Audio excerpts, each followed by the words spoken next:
do.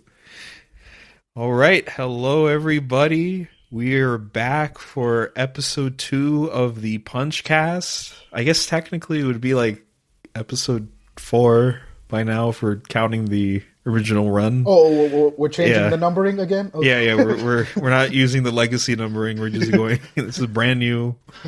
I gotta get those views from episode 1. I don't know if that applies to YouTube, but sure. Yeah, that's true. Yeah. Especially a YouTuber of my caliber. Don't say that. You're a good YouTuber. Don't say that. Thank you. I was just fishing for a compliment, but okay. No. All right. Okay. So yeah, we're back with an episode 2. Depending on how this comes out, like, because I'm trying to hit like a bi-weekly recording for this, but in actuality, behind the scenes, it's probably been like 2 weeks since we recorded the last episode, or 3. I would say 2 to 3 weeks. Yeah, so a lot of things have happened. For starters, I went to, well, maybe not my first anime convention ever, but my first anime convention in America. Oh, right, yeah, because we went to the anime convention in Abu Dhabi, right? Yes, so when I was living in Dubai, I did go to an anime convention, but I mean, it was good. It was fun. I actually got to see. Hey, listen, for what we get, we don't normally get conventions. Like, our Comic-Con is nothing compared to what's in America. That's true. Yeah. So, like, you know. That's true. Yeah, I mean, the anime convention was good, but like I remember it was like dimly lit. I'm like, it kind of feels like I'm walking into someone's basement, which I wasn't sure if that was like a good thing for an anime convention. But it was also very small, like just one area. Like it was like just like a floor. Yeah, like just one floor, one hall. I don't know what. Yeah, like just like that much. I mean, I remember I got some good stuff from there. I got a couple posters for Hero Academia and JoJo. And then I also got like a Mazinger Z keychain, or it was advertised as a Mazinger Z keychain, but it was actually Great Mazinger. Oh, damn! Yeah, see, I caught them. Well, I didn't caught them until later. I'm like, this is a false advertisement. This is Great Mazinger. You could tell by the little like horn, which is still cool. Mazinger's a cool robot, and I also got a poster for Blood Blockade Battle. Just gonna go with the Japanese title, Kekai Sensen. So I actually got to meet the creator, Yasuhiro Naito, who also did Trigun, and he signed the poster for me, and he really liked my name. He was like, "Oh, Shaheen, nice." I'm like, yeah. I think it was just thought I had a cool name. Was this in the American? No, this is still the Dubai one. Oh, this is Dubai. Okay. Yeah, so that was nice. I wish they had a Trigun poster, but apparently because like you could buy the posters at his stall and then he could sign it for you. And I think I don't think he charged for the signing, which is pretty cool because oh, that's cool. Normally they would. Yeah, but I think you already bought a poster, so why not? But they're all out of the Trigun posters. I'm like, damn it. But anyways, going to this American one I went to, I think the last podcast already admitted I do live in Vegas. So the big Vegas anime convention is Level Up. Or I didn't know it was I thought it was like a pop culture convention because, it's just called Level Up. So I thought it was more of a gaming thing. And I talked to another friend of mine and I showed them your badge. Like, oh, you went to a gaming convention? Like, no, anime convention. Like, oh, okay. Yeah, it's bizarre because like it sounds like a gaming convention, or at the very least, just some like nerdy convention where all that stuff comes together. And to an extent, it was. My local game store is called Level Up as well, like Level Up Games. So oh wow, so yeah, so like I was expecting something like that, but then like because I wasn't gonna go, but then my brother convinced me. Because he was going to like participate in like a gaming tournament. He's like, oh no, just come for one day. So I'm like, I bought the ticket, and my other brother, we all went. And then when I went to the ticket website, it's like, oh, this is the biggest anime convention in Vegas. I'm like, oh wait, anime convention? I thought this was just like gaming. It's like, oh no. So it was refreshing since like coming from Dubai, I'm used to like smaller conventions with not that many guests or anything like that. So this one was big, and it was like a visual overload. I was in a line for like 3.5 hours. Yeah, I went to my first really like. anime convention in the West, in Canada, where I live, was Anime North in 2022, and that also same. I had a worse time because I came in with my car, could not find parking, had to drive back to my work, park it there, take an Uber, come back, then stand in line for 3 hours. So apparently, Yeah, I just took an Uber, and I remember that. See, the line kept on zigzagging. They didn't really properly make these lines, so you had to loop around the convention area and then zigzag. So every time I'm like, oh, it looks like we're a straight shot to the convention. It's like, nope, zigzag.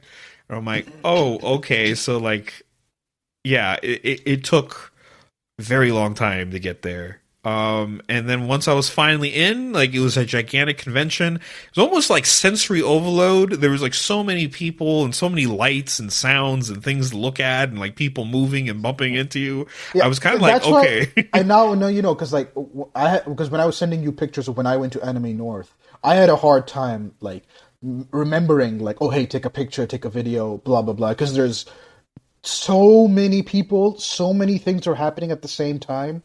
And then, it's again, like you said, visual overload. I don't know what to focus on. I actually did get a headache. I'm kind of an old man that way. I don't like being in places with really loud sounds. Falcon Ochi-san.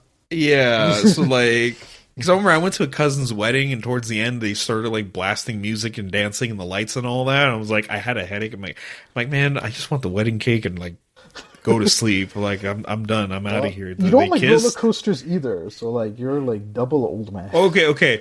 I don't like roller coasters because I have a fear that either A, I'm going to fall off, or two, on those ones that they kind of move up and down, I'm going to hit my head on one of the rails. Because I'm a taller. Yeah, I know, but there's a couple. That it really does feel like it's very close to hitting my head, since I am a taller person on certain rides where I'm like, bro, if I hit my head on this thing, it's game over. Meanwhile, I'm on the other opposite end. I'm the crazier the better. I mean, I'm strapping in for a ride. Come on, let's go. Nah, I'm not a ride person. I'm a ride person. Yeah, you can ride me. maybe I'll take a trip to Canada. We'll see. Oh god. So yeah, I was walking through it, so it was kind of refreshing, going through the artist alleys. And did the sweat immediately hit you when you walked in? The smell of the sweat and the heat. No, luckily no? There was not that much heat. It was cold. So I felt okay, all right. Sad, not that many nasty smelling things. Luckily, okay. And yeah, it was good. The artist alleys. Again, I was surprised coming from Dubai, how lewd some of the stuff could get. I mean, some of it was censored, but there's a couple VTuber hug pillows where I'm that is very not for the kids, Which then later on I found out there actually is a proper adult only anime convention here called Tsunami Con, which I'm with some of the shit I saw there, I'm very curious on what they show at because in the one I was in, there was anime booty shorts that you could just buy and thongs. So I'm okay, if you could buy that in the one that's generally for all ages, I'm very curious on what they sell and Okay, yours was way more extreme. I had some that were lewd, but again, they were I would say on the line. But no, there was no you can buy booty shorts and thongs and shit. That was not there. Because again, it was all ages, so there was a family thing. Yeah. I see. Yeah, there's a couple things. I mean, there's even certain cosplayers. I'm oh damn, okay, this is. I guess that's how it is. But considering how overwhelmed I was being in this, I mean, it was a big convention. But I'm how would it be at the actual Comic Con or Anime Expo? I'm would I be able to survive that? And see, I really want to go to those because in those conventions, they actually announce things or your first viewing of things. Because this one, it was just I mean, there was wrestling matches in it for some reason, and there was gaming tournaments. That surprised me when you showed me that. I'm there's wrestling? You guys had wrestling? Okay. Yeah. So, and there was also a Japanese arcade area, but I just waited around. There was no way I was going to touch any of those machines. People just kept on coming into them. I'm okay, I guess not today. I did buy a couple figures. Surprisingly, the first figure I bought wasn't even an anime figure. It was a figure of Venom. Yeah, this guy I don't know what happened. Like, I was not expecting this when he started Spider-Man. Like, reading it, because he's been all about Venom, all the gooey boys, Venom, Carnage, Anti-Venom. I just really like the symbiotes. I think they're cool. I've decided to read Spider-Man from the beginning, just because I really like and respect the character. So I haven't gotten to the whole Venom and symbiotes yet. But I don't know. As a kid, I thought you did an Ultimate though. Yeah, I did an Ultimate. I mean, like Venom and Carnage and Ultimate is like a very small part. Oh, really? Oh, okay. At least compared to like like the main villains in Ultimate are like Doc Ock, Green Goblin, and Kingpin. Oh, those are like the real. Like Venom is just like almost like a side story. Well, that it comes and goes, but it's not like as big of a deal when compared to those three, because those three are like overarching through the entire series, whereas Venom kind of comes and goes. Oh, for those who don't know, there's different Spider-Man titles. Ultimate Spider-Man is its own like spin-off universe, and it's like a complete reboot from the beginning. And it's short. It's like, I don't know, like 20 something volumes, and so yeah, you can read it all in go, which he did. And like, yeah, it's regarded as one of the best Spider-Man runs ever. Yeah, it's really good for newcomers, because you don't have to worry about like, other universe, because the whole point of Ultimate was that like it's a fresh start. You follow Peter in high school. He doesn't really properly turn into Spider-Man until like the 7th issue. Yeah, I heard about that. Anyway, okay, we're getting off topic though. Let's get back to the. Oh yeah. So yeah, but yeah. So my overall, so I bought a Venom figure, and I remember the guy was kind of looking at me because he had like a bunch of anime figures, and he had like a Spider-Man, Iron Man, and Venom figure. And I was going to get the Spider-Man one too, but like it had these webs connected to it, and the webs didn't look that good. They looked really shitty, and you couldn't take them off. I'm like, okay, I don't really want that. So I got the Venom figure, and I had the tongue sticking out. Which you love. That well, see, I remember I did pre-order. There was a bunch of pre-orders for like Chainsaw Man figures, like online, and there was just one that like I could have gone faster and a bit cheaper, but like his tongue wasn't sticking out. So I'm like, I'm gonna get the one that the tongue sticking. It just looks cool. I like that aesthetic of like weird dudes with like spiky teeth and like long tongues. It's cool to me. So yeah, I guess I've always liked Venom because as a kid, the animated series, both the 90s and Spectacular. Oh yeah, he flops his tongue in that also quite a bit. Yeah. Okay, listen, let's turn this into like a tongue bit. I just think it's like aesthetically cool. I don't have a thing for tongues. Yeah, and so the shopkeeper was like raising an eyebrow at you, like out of all the figures, he's like the spider, and like he had to dig for the box because like the figure was outside of the box. He was like digging. It was like all the way in the bottom. He was like, "Oh, here you go." I'm like, "Hey, at least I bought something." And then later on, I did buy like a Zorro and a Luffy figure. So I fulfilled that anime quota. I got them all for pretty cheap. I got like 3 figures for like $80, which I think is a pretty good deal. Oh, that is a really good deal. Yeah. I wish I didn't. I only bought like knickknacks here and there, like a mouse pad and shit at my place. What kind of mouse pad? Just a flat, like okay. mouse pad. Like okay, like nothing, no booba mouse pad over here. Okay, could be a booty mouse pad too. Oh right, they do those as well. Yeah, there's one for JoJo if I'm not mistaken. Yeah, there's like a Tequila Joseph booba mouse pad. Oh yeah, so just a flat mouse pad and like a bag and like some other like a keychain and that stuff. But there were so many stalls that were selling manga. They hold these outrageous like buy 3 for 10 and like. Oh wow, really? See, mine like there was this one stall that had like random manga volumes, but it was like volume 3 of Spy Family and like the art of Dragon Quest, and like I was looking at the prices. I'm like, oh, these are pretty much the same prices I could get them on Amazon. Oh no, our stalls. I think some of them were the official publisher. I think like Kodansha maybe was there or something. I can't remember exactly. Don't take my word for it, but like there were official publishers there, or like official like English, official manga. I mean, all of them were official. Yeah, like, you're selling them. They have to be official. Yeah, so like they were all there, and they were like they had all these like crazy prices. Like, hey, buy 3, you get discounted this, or you buy 5. There's even comic book publishers there. No, not publishers, like sellers there. Like I could have gotten like an omnibus of like Venom from some guy if I wanted. Oh to. wow! See, like mine had a couple comic books. Was like just buy the single issues, but like they're rated and all that. I'm like, I'm not really into that. I just kind of want to read it. Yeah, true. And then there's a couple independent comic book ones that just had like their stalls in the middle of like anime booty shorts and VTuber hug pillows.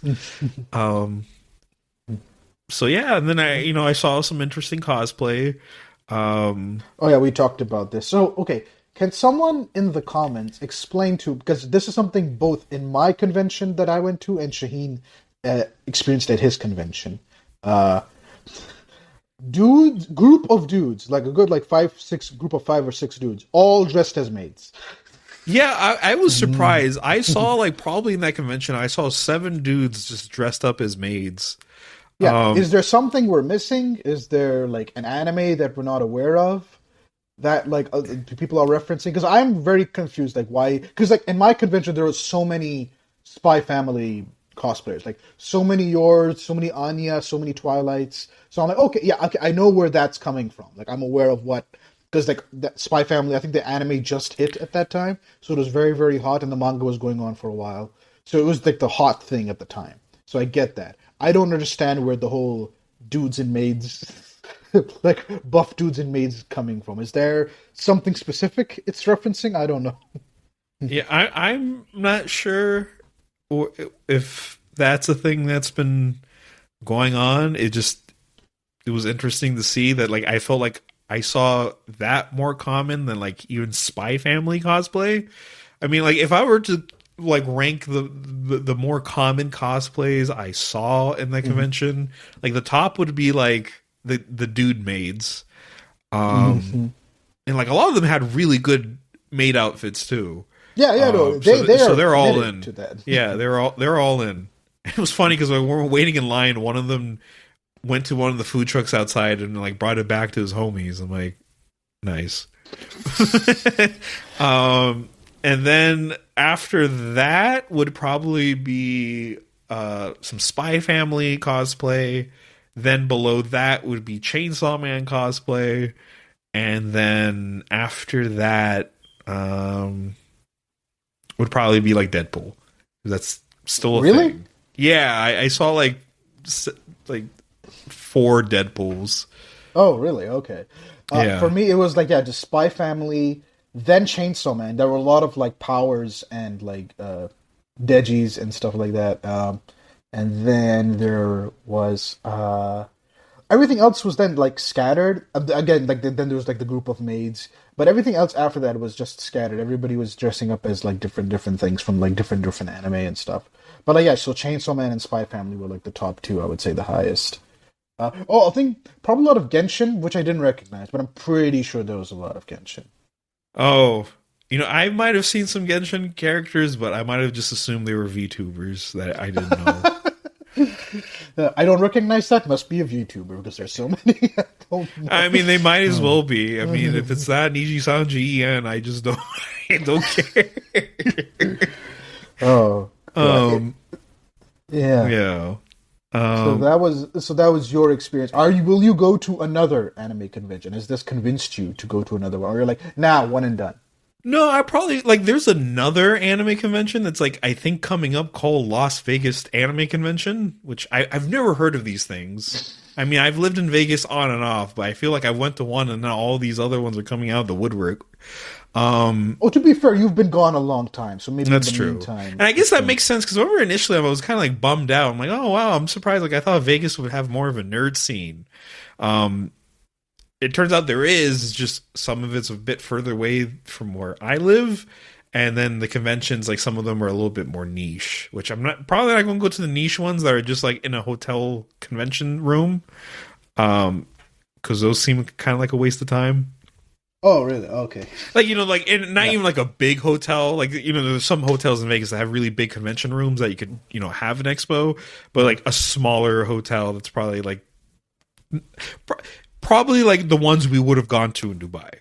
Like those yeah. conventions, not Yeah. like what we've experienced here in North America. I would love to go to another convention, but I want to go with friends because, like, I went to Same this. here. I mean, I went with my brothers, which helped, but Yeah. yeah. No, for me, I went alone. I just met people there, and like I've made friends, but I haven't talked to them since.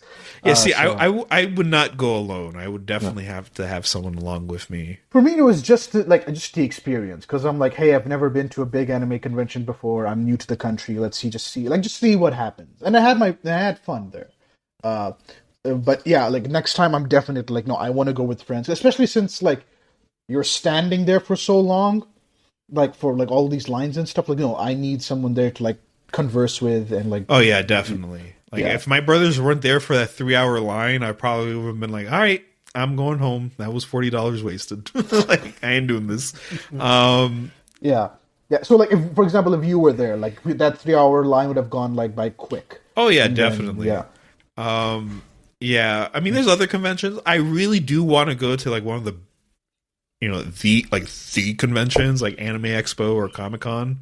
I do live near California, so that might be a possibility. But I am kind of like, okay, maybe I do need to like, if it opens up at 11, maybe I should be there at 8:30. Yeah, possibly. Yeah, because I went 2 days actually. The other day, because there were 3 days. I went on day 2 and day 3. Day 3, I made sure to get there early and like get in was like much more of an easier. Experience. Okay. Yeah, I only went in for like one day, which was like day 2, which of course was like the busiest day.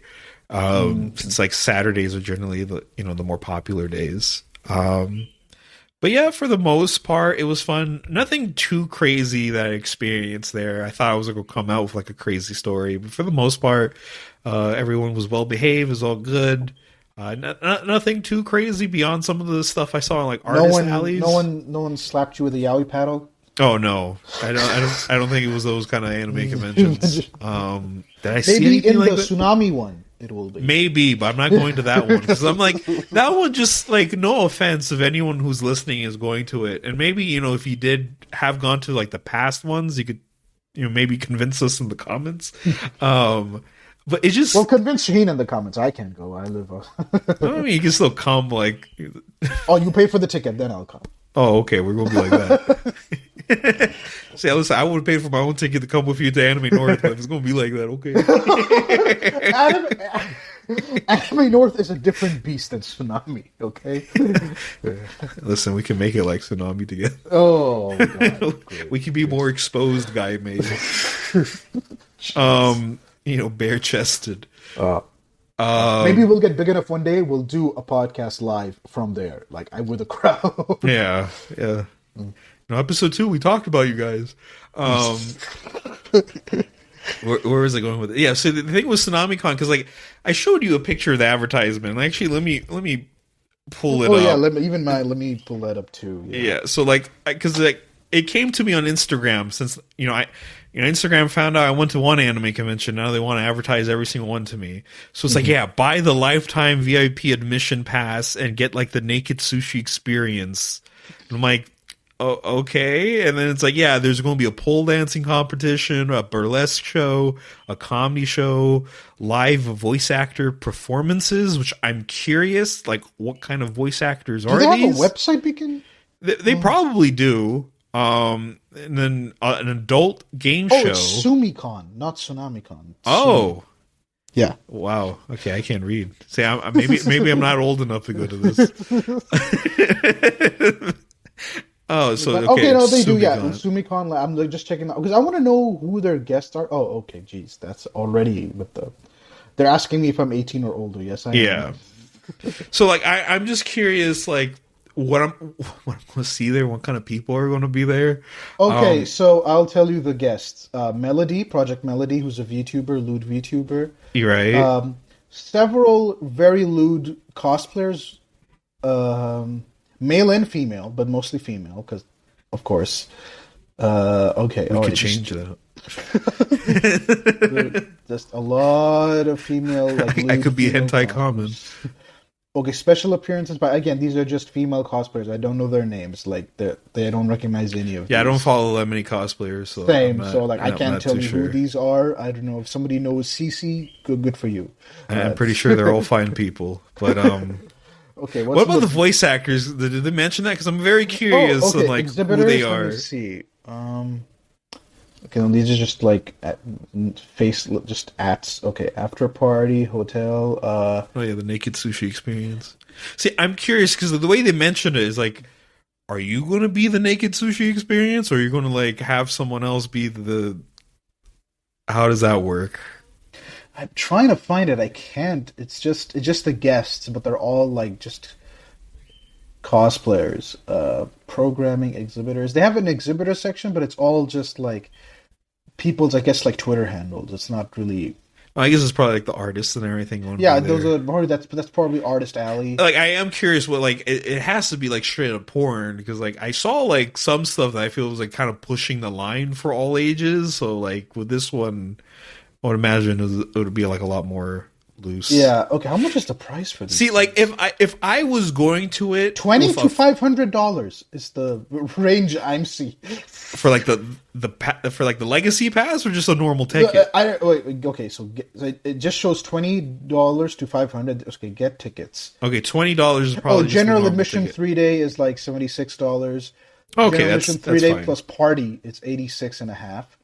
Then the VIP ones is like 234. Oh, these are Canadian dollars. My bad. Yes, Oh, okay. because I'm like, why are there weird decimals? I'm like, okay, it's probably converting from American. Yeah. Okay, Okay. $530 is the lifetime pass. What's the lifetime pass? It's like every single SumiCon ever. Yeah. Oh, okay, but if there's only one, you kind of screwed. Yeah, so you better hope. I mean, I think this is not the first one. I think they've had them in the past. Maybe I should look them up. I don't know.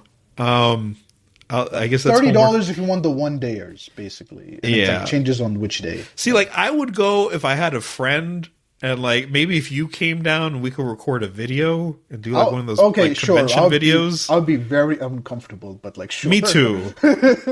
But like I think with a friend, I'd be a little bit more open because that's how I'm always am. If I'm just by myself, I'm very like introverted. But if I have a friend, I could push myself to do things. Because like I remember some of my friends like, "Oh, you're not introverted." I'm like, "Okay, watch me go to class without you guys around." So I remember sometimes we're in university, and I would be with like hanging out with like our group, and then someone from my class would see me. They're like, "What the fuck? Like, are you the same Shaheen?" I'm like, "Yeah, yeah." Oh God. But yeah, that's how always I was have been. I think it's gotten worse because of COVID and like being shut down, and like I work from remotely now, so like yeah. Oh, even for me, I've noticed I'm getting more introverted because like I've moved to Canada and like I don't have that much of a social circle here, so and I've started reading comics, so like my number one thing is I like how that's a part of it. Oh, I started reading comics plus there's so 20 much- introvert there's points. so much to read, and it's a very like solitary activity. All And right. you have to do it like alone in like a quiet place. I can't just like I don't know. Go to like a Read in a nightclub and coffee read shop? it. Or read in a coffee shop, read it at night. I mean, you can probably do it at a coffee shop. Yeah. Those are tame, but like I don't know, a nightclub or something or a bar. I mean, I don't think anyone's reading anything in a nightclub. True. So yeah, Hey, turn down the music. I'm trying to see what Spider-Man's going to do next. Yeah, I heard he's fighting this goo boy named Venom. Okay. Yeah, turn up the lights. Yeah, I want to see the art. I want to see it. Venom's black. It's too dark in here. I can't see you. Yeah. So yeah, that's been. I've noticed that, but I'm trying to like I used to go to the game store, but I don't know. Suddenly over winter, I just started hibernating, and it's still going on. So I need to like get back out there and like start playing card games again and like board games and stuff. So yeah, that's been me. I've noticed that I'm like, oh, I'm getting way more introverted. Whereas in uni, I've like, I don't know, I ping pong between the two. Sometimes like, no, I need to hang out, I need to be with friends, need to get energy with them. Then I'm like, no, just leave me alone. I want to watch my anime. You see, if I'm with friends, I'm always like, yeah, I want to be with them and hang out. But like, if I don't have a friend, which is like hard because then like you can't really make friends without, it's hard. Yeah, it's hard, especially as an adult. It's hard because everybody's on like their own without schedule. university, school, and all that. You're kind of and like every time I got close to making friends at like jobs I've had in the past, like I've moved with family, and I've moved like 3 times in the past like 3 years. So luckily I've settled down. But then all the jobs I've had here have been remote. So like when I'm in the office, I'm like, okay, I'm hoping I'm going to make friends, but like the way it is, like with most of the jobs, you train in the office, and then like once they feel comfortable for you, they let you go home. And in my last job, everyone was a bit older than me, and they didn't start hiring like newer, younger people until like I was already in the office. And then my last job, my department, there was like no one there, so I was essentially in the office by myself. Oh snap! Oh, that's not good. For me, it's worse. I work in a small company, like it's like 3 people, and both of my coworkers are like my boss and my coworker are both like 50-year-old men, over 50-year-olds actually. So like, yeah, no opportunity there for any like friendship making. But yeah, but if you go to at the game store when I was going, I was starting to make friends, but like it's like you gotta commit and like go regularly and meet week after week after week after week, and then like slowly over time you build a rapport and friendship, and then things happen. But like, yeah, it's tough. I'm feeling it, bro, too. Yeah.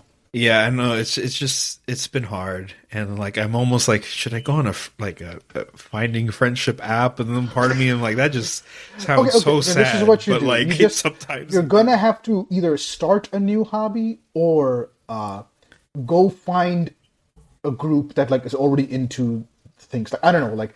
If you're into Gunpla, go find a Gunpla meetup or something. Like, like that's the key. Like, or if you're like, hey, you know what? I wanted to try, I don't know, competitive bike riding for some. I'm just picking shit out of my ass here. Like, go find a classes or group that like does that. Like, like find activities that you are interested in, and then find where people are meeting up to do that activity. That's same thing. Like, with game stores, I'm like, okay. I need to find nerds. It's either going to be game stores or comic book shops. Nerds. But comic book shops, they're very rare, and like most people don't read comic books, and therefore they don't go to comic book shops. That's cross that out. Game stores, they're regular, attendees. There's regular events and stuff, and it's a game. You sit down, you're interacting. You have to talk and stuff. So like, yeah, it's like the perfect place to meet people. And again, if it's on a regular schedule, you can do it again and again and again. So that's true. Like, that was my thinking. So yeah, again, that's the key. You gotta find an activity, then find where people are doing that activity, and then go there. Yeah. Yeah. I remember I passed by my local comic book store, like the one that's like really close to my house. I'm like, I wanted to go in, but I had things to do. But I did see like a couple walk out, both of them with like issues in hand. I'm like, God, I wish that was me. For me, see, I buy digital, so I don't know. Like that's the problem, right? Like I would love to go to comic book shop regularly, but I'm like, I don't buy physical. I buy digital, and I don't like single issues. I like collections. And like, Yeah, I don't like. I know there's like for like comic books, there's people that like buying it issue by issue, but to me, it's like it's so flimsy. I'm always worried it's going to like. And also, you can't put it on a shelf. It has to go in like a box. Yeah, like I've never been a fan of that. I'm like, just release it in an omnibus or like an omnibus, a trade, or a hardcover, like something with a spine that I can put on the shelf. Exactly, like something more hefty. Yeah, so exactly. So like I went to 2 here, no 3 actually. One of them closed down. It's going to be a burrito shop now. Oh, yeah. Planet Hobby, rest in peace. I mean, to be fair, I only went there like twice, so I wasn't like even a customer. So that was one. Then there was Gotham Central, which was another. It was both a comic book store and a card store at the same time. Like one section was for comics, one section was for like Yu-Gi-Oh cards and stuff. Went there. That was fun. People were nice. A large selection of trades and like stuff and like collections and stuff, so which I enjoyed, and figures and stuff. I showed you pictures of that. Oh, right. Yeah. Then I went to a third one that's close to my work. I went inside. Not a single soul was in that store. I was the only one, and not as big a selection. It was mostly single issues and like a lot of statues and stuff. And then like wasn't very well lit. I don't know, like. At the back, I could see a lot of boxes and stuff. So I'm like, oh, okay, not very presentable either. And then the guy was kind of rude. Like, that sucks. Yeah, because like I asked him, because like I'm looking for collections. I'm not looking for singles. I'm like, hey, where do your trades and collections? He's like, which one? Like with a very like which one? And I'm like, I not really anything in particular, just like where your like the collection is at. Because most stores like put like, hey, here are our trades all in one place. Then he's like, oh, we have some here, we have some there, we have some there. And I'm like, okay, so I went to like 3 different spots. Yeah. Then I'm like, okay, I'm never coming back here again. Damn, that sucks. Yeah. So I'm not gonna say the store's name, but like, yeah, it wasn't a fun experience. Yeah, I've only been to one here, and apparently it has good reviews, but the shape of the store, it's like a rectangle. So it's like when you go in, it's kind of like cramped. And then there's some figure stores I want to go to, but like the only thing I don't like about a lot of figure stores here is like I feel like 80 to 90% of everything in there is like Funko Pop. Oh, and I fucking despise Funko Pops. I mean, did you hear about their waste thing? Oh yeah, they're putting them in landfill, like the landfill. Like $30 million worth of inventory of Funko Pops, just all in landfill. Yeah. Just like there's some people that go crazy for it. I'm like, I'm not going to bring down. So yeah, I'm not going to bring down people for the collectibles, but like, can you just collect something better? Yeah. So they're so soulless. Yeah, they have a template, and then they just copy and paste whatever design. There's a couple that move away from the template. Like I've seen some. I forgot like examples, but like I've seen some that kind of move away from that template. But for the most part, it's like the soulless black eyes and like the bobblehead body. I remember they did some for Ultraman. I'm like, oh my god, no. Like I'm glad Ultraman's getting this recognition, but like I don't want to see Ultraman like this. My beautiful boy. My beautiful Ultra boy. Or should I say Ultraman boy? Oh god, yeah, because like Devilman Lady. God, no, Ultraman boy is an actual oh my god! In the recent Ultraman Ultra Galaxy Fight net special that they were like broadcasting on YouTube, there is a one Ultra who's like a high school, or not high school, like an elementary school boy, and he's just called Ultraman boy. And that's his whole tagline. It's like, yeah, I'm an ultra high schooler or middle schooler, whatever. He's a child, and I'm like, but that's his name. I'm like, when he grows up, is he still a boy? Aren't there multiple like children? Like, because I've seen there's plenty of ultra children. Yeah. I think you even see a shot of like an actual ultra school. So it's just kind of like, why are you special? I mean, technically speaking, the other Ultras were like boys too at one point. Ultraman was an Ultra boy at one point. Taro was a boy at one point. So it's just kind of like, yeah. I don't know. Maybe his parents didn't love him enough. Oh, okay. I hate the names. Japan, you need to fix your names sometimes, okay? Like, English doesn't work the way you think it does sometimes. Well, no, but, like, even then, it's just, like, I don't even think it's, like, it has to do with the name and, like, in English and everything. It's just, like, I love Ultraman, but, like, a lot of the naming conventions, I mean, there's still the whole, Ultra 7, Ultra 721. But it even extends to, like, because like, okay, if you don't know, one of the main tropes or one of the main things about Ultraman is that there's always a group, like a science group or like an occult group or something. Not an occult, but like a group about science and yeah. That would be interesting for later. It'll be one day because they've been infusing a lot of fantasy into Ultraman. Right. Yeah. But like so one of them, I shit you not, this is a real group name, SSP, something search people. Oh yeah. I hate that name so much. Every time I see it, I'm like, that's a shit name. And then, of course, like I don't mind it as much as the Blackguard Boltagon from the Immortals. See, that just makes me laugh, so I give it a pass. But there's parts of it, especially the more I know about the humans, it annoys me. But then like for Ultraman, they have Jugless Juggler. Yeah, we talked about that last time. Yeah, I mean it's a name that you can't really forget. Yeah. Oh god. All right, so we're gonna switch to a bit of comics now, and I've been reading a lot of DC. You've been reading a lot of Marvel. So right. Shane, what have you been reading?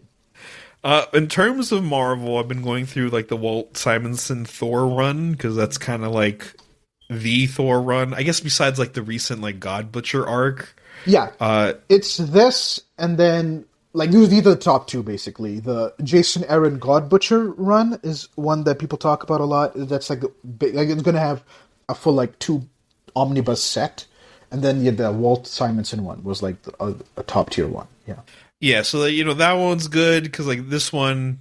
Like I'm reading through it, you got Beta Ray Bill, you got the whole, Surtur and like all the other mythology, you got like the flying goats. Recently, that's where the goats. Tooth Gnasher or whatever they're called. Because people hated the goats in the movie, and I'm like, why are there goats in a Thor movie? Where did this come from? And then like, okay, so that's where. It comes from legend. I mean, I knew that from the past. Like I knew that was kind of like a. Norse thing. Oh, really? Okay. Yeah. Because apparently Simonson, unlike other Marvel artists, he actually knew about Norse mythology because he had like a book. So he did incorporate like more like lore and mythology into Thor than previous writers were able to. Oh, but there's still a very good blend of like sci-fi because you got Beta Ray Bill, who's like an alien who becomes a Thor essentially. Yeah. I didn't know he became a Thor the way he does, which you've told me, and it's like crazy how he does it. Yeah, so Beta Ray Bill's like if you look him up, I'm surprised he never really properly made it onto the MCU. I think he has a cameo, but he hasn't. Yeah, he has a cameo like statue where like his horse face shows up. Yeah, so like he's like a horse face alien guy. His whole backstory is that he was, traveling space on his like super smart spaceship called the Scuttlebutt, and they were traveling through space to like save his race. I forgot their name from these demons that are invading his planet, and he comes into contact with Thor. And since Thor is a god, he kind of radiates the same energy as the demons, since the demons come from like Asgard. So he thinks Thor's a demon, and he starts fighting him and like kind of kicks Thor's ass. But then through shenanigans and stuff like that, they become really close friends, and he actually takes Thor's hammer and becomes a Thor. Or capable of using the powers of Thor, so he uses that to fight demons. But eventually, when they come back to Asgard, Odin's like, "Oh shit! I didn't think anyone else could take his hammer." So he's like, "Let me like strike you a deal. Like, you guys fight for the hammer. Whoever loses just dies." Oh, what the? Yeah, and Beta Ray Bill like wipes the floor with Thor, and Thor's like, "I guess I should die then." And then Odin's like, "Oh shit! Like." I didn't think it was going to turn out this way. Fuck. Wow. Bill, brave Bill, you become my adopted son, and I will craft you a hammer. This is where Stormbreaker. Yeah, so that's actually where Stormbreaker comes from, which I was shocked to know because I thought Stormbreaker was, like the second hammer. I mean, I guess it is, but like I didn't know I had this backstory. Mm-hmm. And then I found out that Beta Ray Bill wasn't always a horse-faced monster. His race is basically Orange Handsome Squidward, but on his planet, in order to make the ultimate defender, they took these people and they like physically and mentally tortured them until they became like this cybernetic super warrior. But it fucked up Bill's face, so he went from Orange Handsome Squidward to a horse creature man. And despite it being a noble thing, and horses are noble creatures, his whole race hates him. They're like, "You're ugly, you're disgusting, get away from us, you're a freak." This is their champion. Yes. But they're like, "Oh, you're ugly." So they kind of like exile him. It's like, "Go protect us, but don't look at us." I'm like, that's fucked up. I would have just let them get like overrun by demons, but I guess that's why he's worthy of Thor's power, because despite that. Okay, because this makes a lot of sense, because they made it very recently, like I think within the past year, of 5 to 6 issue miniseries about Beta Ray Bill by Daniel Warren Johnson. And one of the themes of that is like thinking you're ugly. And I always wondered, like, why would Beta Ray Bill, doesn't his whole alien race are horses? So like that's normal in their world. Why would he think he's ugly? No, so apparently he's just a mutant freak. Yeah, so like now that you've told me, like, oh, that's why that's a theme in that book. Okay, but it's such a fucked up backstory. Like, come on, man, you did this to him, and you're just going to reject him? Like, you can't even just have like a pity girlfriend? Like, okay, you listen, just sleep with him. Doesn't like a woman from Asgard is like, ooh, strong horseman? Yeah, there is one like I forgot. I think Lady Sith. She does. Oh, I thought she was like into Thor. Okay, she was, but then she caught Thor, doing things with Enchantress. So he was just like, okay, fuck it, I'm gonna go with the horseman. I mean, apparently, obviously she prefers him as a handsome Squidward. Oh, really? Okay. I mean, because like at least he resembles human, and like not only is he like a horse alien, for the viewers at home who don't know about Beta Ray Bill, he's like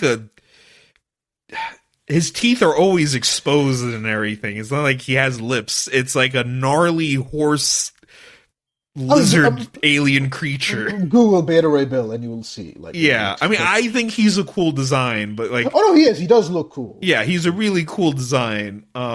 He rocks, and he kicked Thor's ass like multiple times. So like, who says he's not the superior Thor? Speaking of superior Thor, though, most recently in the comic, as I've been reading it, Loki pranks Thor. Does a little silly and turns him into a frog. Okay, so I've heard about Frog Thor a lot in this run. What? I don't know why. Like, people are like, oh my god, Frog Thor, yeah, fuck yeah. I'm like, why? I don't get it. And it only lasted like a few issues, so he gets turned into a frog. Loki's basically like, tee, and like fucks off and goes back to Asgard and does like a clone Thor, not like an illusionary Thor, so no one is like being... no suspicion is being raised. Yeah. And so Thor is like, oh my god, like, what do I do? So he's like hopping around New York City, and he comes into contact with a couple frogs. And they're like, oh, we don't see frogs like you around here. And he's like, yeah, I'm not from around here. I'm just trying to, I'm a wanderer.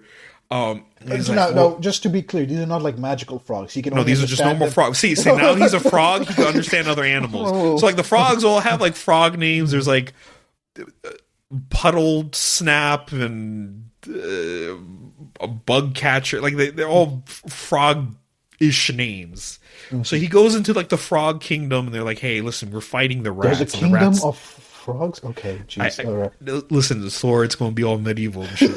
Well, I guess not medieval because he's a Norse god. You get it. Yeah. They speak Shakespearean for some reason, despite being Norse. Sword and sandal fantasy type. Yeah, I get it. So he hops over, a rat comes, and like Thor just kicks the shit out of the rat. He's like, oh, my mighty Norse god power still courses through this frog. He doesn't have his hammer though, but he's like stronger than your average frog. He could like hop. Sure. We all know the strength of an average frog. Yeah, so he could like hop at a person at full speed and kind of like knock them on their ass. Oh, so, like, okay. He's still like a frog you don't want to mess with. So he still like has Thor's strength, but just yes, a frog. He's just not like calling down lightning and shit like that. He's not going to be fighting the Hulk anytime soon. So yeah, he kicks the shit out of some rats, and then they're like, "Oh, you need to save us." So he's like, we need reinforcements. And so there's tales of dragons in the sewer. And Thor's like, surely it cannot be, the rumors. So he hops in to the sewer and sees a bunch of gators. Those are the supposed dragons. And he sees like this homeless person with like a flute that's like attracting the gators. I think they just call him Piper. So like Thor kicks the shit out of the guy, grabs his flute, and like runs off and like attracts the gators, and the gators just basically siege war upon the rats, and like I think he had like half the population of rats or something, and the day is saved. Then Thor is like hopping around, he meets his goats understand him. They're like, "Oh, Thor, we would know you in anybody." So then they hand him his hammer, and then he transforms into Frog Thor, like proper Frog Thor with the helmet and hammer and cape. And at first, I thought he was going to be a frog-sized Thor. But then he flies himself to Asgard to go beat the shit out of Loki. And it turns out he is basically a human-sized frog as Frog Thor. And I'm like thinking about this. I'm like, well, how wacky they took MCU Thor. I'm surprised this was never. I guess there's still a chance Thor is like still around, but I'm not sure if Chris Hemsworth really wants to continue. And then like all the normies would be like, "What? He turns into Frog Thor?" It's like, yeah, it's from the comics. Like this legit happened. This is not like they're making it up on the spot. They're running out of ideas. Like, no. Oh, trust me, there's a whole lot of ideas. No, this is a fan favorite. It's like if they want to get rid of Chris Hemsworth, well, just give it to Bill. At least you can just CGI him. The next Thor. The MCU needs more monster people because they kind of fucked up Hulk. Oh, right, true, yeah. But yeah, it doesn't. I don't think so. I guess. Yeah, I mean, they're all humans. True. I mean, I guess the mutants are coming soon because I think they're going to put X-Men. Yeah. Okay. So apparently, what it is that they're going to put X-Men in around 2024, apparently. That's like the window of when they'll like make the movie or like release the movie, so I guess it's gonna be around then. Yeah, I mean there's Venom. He's technically part of the he is, I don't know, because with the Sony MCU thing, is Venom part of the MCU thing?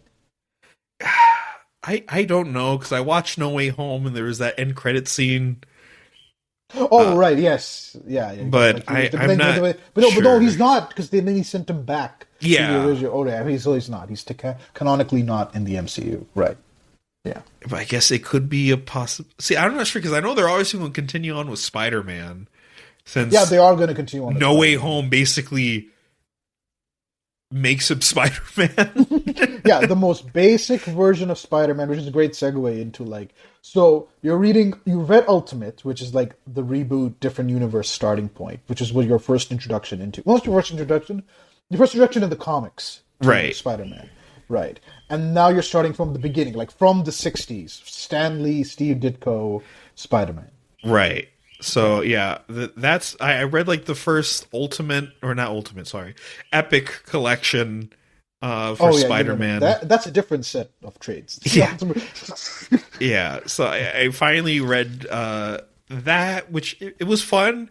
I'm just amazed at like how fast things kind of move, because like... What do you mean by how fast things...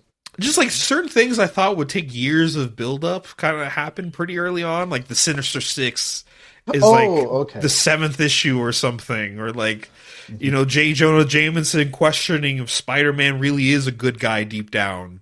Like I thought that was something that would have taken years of development. But like, no, after like a couple times, he's like, maybe he is a good guy. But fuck it, he wears a mask. Fucking coward. I mean, even his backstory I thought was going to be a big thing, but it was like 11 pages. Yeah. Uncle Ben's only around for like 3. Because again, in Ultimate, Uncle Ben's around for a while. You kind of get to know him as a character. I mean, because the whole goal around Ultimate was that like, what if Spider-Man was made today, starting in 2000? There's never been a Spider-Man comic before. We're starting in 2000. How would it be? So they had to really like modernize it. And Bendis likes to like flesh out and let like his stories breathe. So like so it takes a while for it to get to Spider-Man, and like Uncle Ben has a bigger role. But at that time, in the 60s, everything is just like quick and compressed and simple. So like within 11 pages. He turns into Spider-Man, gets on like television shows, becomes famous, lets the bad guy go. Uncle Ben dies. Yeah. Yeah. So and then with great power comes great responsibility. Comes to the caption, not like Yeah, that's true. Yeah. So it was interesting to see all that, and then I kind of just discovered I really don't like Aunt May. At least originally, because like she's just this old lady that just seems like she's always either in the hospital telling Peter off because he's using slang, but it's like the 60s, so he's like, nuts, and then like Aunt May is like, watch your mouth, young man. Yeah, by the way, she's gonna end up in the hospital a lot. Like, I know, I'm not looking forward to that. I'm in the 70s. I'm reading Spectacular Spider-Man right now, and like Aunt May is in the hospital. She's like Yeah, she will get a million heart attacks and she'll be on the brink of death. You see, all it her always life. confused me, even as a kid, because my aunts were never like that old, but like Yeah, but Aunt your May is aunts are not basically a 100 grandma. years old like Aunt May. Yeah, like Aunt May is like Grandma May. I was like always confused. I'm like, why is she so old? Yeah, because like they got Uncle Ben and Aunt May got Peter late. Like they weren't, they're not they're not the original parents. So like, Yeah, but like even like I'm probably now I'm probably a bit older than Peter is in the comics, but like even then I'm like trying to think. I'm like when I was in high school, my aunt and uncle were probably like in their 50s. They were like younger people. They weren't fucking like, oh, I can't get out of bed. I'm in the hospital. Fuck. I'm 26 right now, and they're still not like that. So I don't know what the fuck's up with Aunt May. Yeah, she is No, she gets kidnapped perpetually. She gets kidnapped by Doc Ock, and he's like, "Oh, what a sweetheart! He's serving me tea, man. Well, why can't Spider-Man be like this?" I'm like, Aunt May, you fuck. I'm like this old lady. Okay. All right. So there's one thing I want to discuss. I think we've discussed it, but I want to have it again. So I did not enjoy Steve Ditko's art. I know that's heresy. I know there are going to be people in the comments like, "How dare you? That is comic book sin." He's one of the I'm not legends. sure. I think we're pretty fine on that. I don't think most of the audience yet is like heavy. There's going to be one. There's going to be one. It's like, probably one. Yeah. Yeah. I'm fine with it. Now, just every now and then there will be like a background character that has like a really fucked up face. I'm like, what is going on? But besides that, it hasn't been too distracting for me personally. I'm okay with the style. Oh, really? Okay. Because it's not like the greatest star. I'm not going to be like, oh damn, this is. Oh no, some people definitely react that way. They're like, oh okay, God, Steve Ditko. I mean, see, I didn't read it with guided view at the time, so that's why. But like again, because guided view is solves all the problems in the world. World peace, hunger, everything. All the problems. People just had guided view, everything would be okay because they could see the problems piece by piece and then solve it. Hey kid, your parents just went through divorce. If they had guided view, they maybe would have left you. Yes, exactly, because then they could have found a proper solution. They would have looked at the problems in their marriage, piece by piece, and then they could have worked it out. See, man, guided view is the solution to everything. Guided view is God. Okay. Just imagine you going to someone's funeral. It's like, oh, they died in a car crash? We'll see if they had guided view. They could have seen the car and avoid the other car and avoid, or the tree. They could have took it all in and realized not to make the turn. Yeah, exactly. You get it. You understand. Like, who is this guy? Yeah, so maybe that's why. But when John Romita Sr. comes on, I'm like, oh my God, this is amazing. I can read this because I also found it I found it slow. I was pushing it. I'm like, oh, can we please skip past this art? Can we please also? Sometimes it's not the art. Sometimes it's just the storytelling. Sometimes it's engaging, but other times I'm kind of I kind of find myself. I'm just kind of scrolling through the pages. I'm like, oh shit, wait, let me go back and actually read the dialogue. Yeah. So okay, so what the storytelling even I struggle with, especially the 60s shit, because Spider-Man, he quips and stuff, but he makes references that I have no fucking idea. He says I'm assuming an actor or actress's name, and I'm like, I don't know who that is. I have no clue who that is. Now I'm in the 80s with Spider-Man. He's always making Sylvester Stallone. I'm like, okay, I know who that is. I know that name. That's a celebrity I know. The other people you mentioned before, I have no clue who they are. Yeah, I guess that's more of a time capsule for yeah, which is interesting. These were the pop culture references of the day, back and then. Yeah. Yeah, I mean, I'm pretty sure. I guess that has its own merit of being oh, that's what life was back then, kind of in a sense. Has Gwen Stacy been introduced yet in your? No, not yet. I mean, I think right now, at least where I left off on that Epic collection, he's still in high school. He hasn't gone to college yet. Oh, he hasn't gone to college yet. Oh, okay, yeah. Well, you were surprised how quickly they introduced the villains as well. It's because towards the end we got Green Goblin. I've always seen Green Goblin, Doc Ock. I don't know why I was going to call him Krypton. Craven. basically, the whole Sinister Sandman. Six. Yeah, Sandman and all of them. Then, of course, I don't know why Spider-Man just has beef with the Fantastic Four, especially Human Torch. Because it's almost like on sight. If Spider-Man is web swinging, he sees the Human Torch. He's like, I'm going to beat the shit out of this guy. It's like on sight. They become friends later, but they're like, they're enemies and become like frenemies, and then they become friends. So it's a whole journey you go on with that. Because when during the Sinister Six issue, he's like swinging around. Human Torch is flying, sees Spider-Man. It's like, hey, the Sinister Six is after you. I just wanted to talk to you. Spider-Man's like, man, screw you. Starts beating him up. And then Human Torch is like, dude, I'm just trying to like help you. Like, why are you beating me up? And then like the Human Torch is like, you want me to help you like with the Sinister? He's like, fuck off, Human Torch. I could do this by myself. Go back to your family. And like swings off. I'm like, man, why are you such an asshole, Spider-Man? Oh yeah, Peter Parker is an asshole. Like that's the difference between like if you want to because Spider-Man and Superman have a lot of similarities. Like they both work in journalism. They both have huge supporting casts. They both are in like American colors, red and blue. But like Superman's like this perfect, almost perfect human being. Peter Parker is an asshole. Yeah. Like he can be nice. He's like he can be nice, but like again, like he's a human at the end of the day. He has faults. Yeah, he has faults. But I mean, also to be fair, he is like a high school boy who's going through a lot, and life hasn't really been and he's been like, bullied. Easy, so like I could see at least this stage of life. I could understand it from what I've heard of what Peter does later on throughout the years. I'm kind of like, come on, man. Like, he makes decisions. Bad decision after bad decision. Yeah. Also, like this is something that I don't know. I thought Shaheen would take this for granted, like accept it as like, oh, that's how it is. But no, he hates this. So if you don't know, there's this rule with Spider-Man. Like it's just a general rule. It doesn't apply every single time. It's all 100%, but it's a general rule that like it pretty much hits the mark most of the time. If Spider-Man wins, Peter Parker loses. If Peter Parker wins, Spider-Man loses, because there always has to be drama in his life. And I told Shaheen that, and she's like, man, fuck that.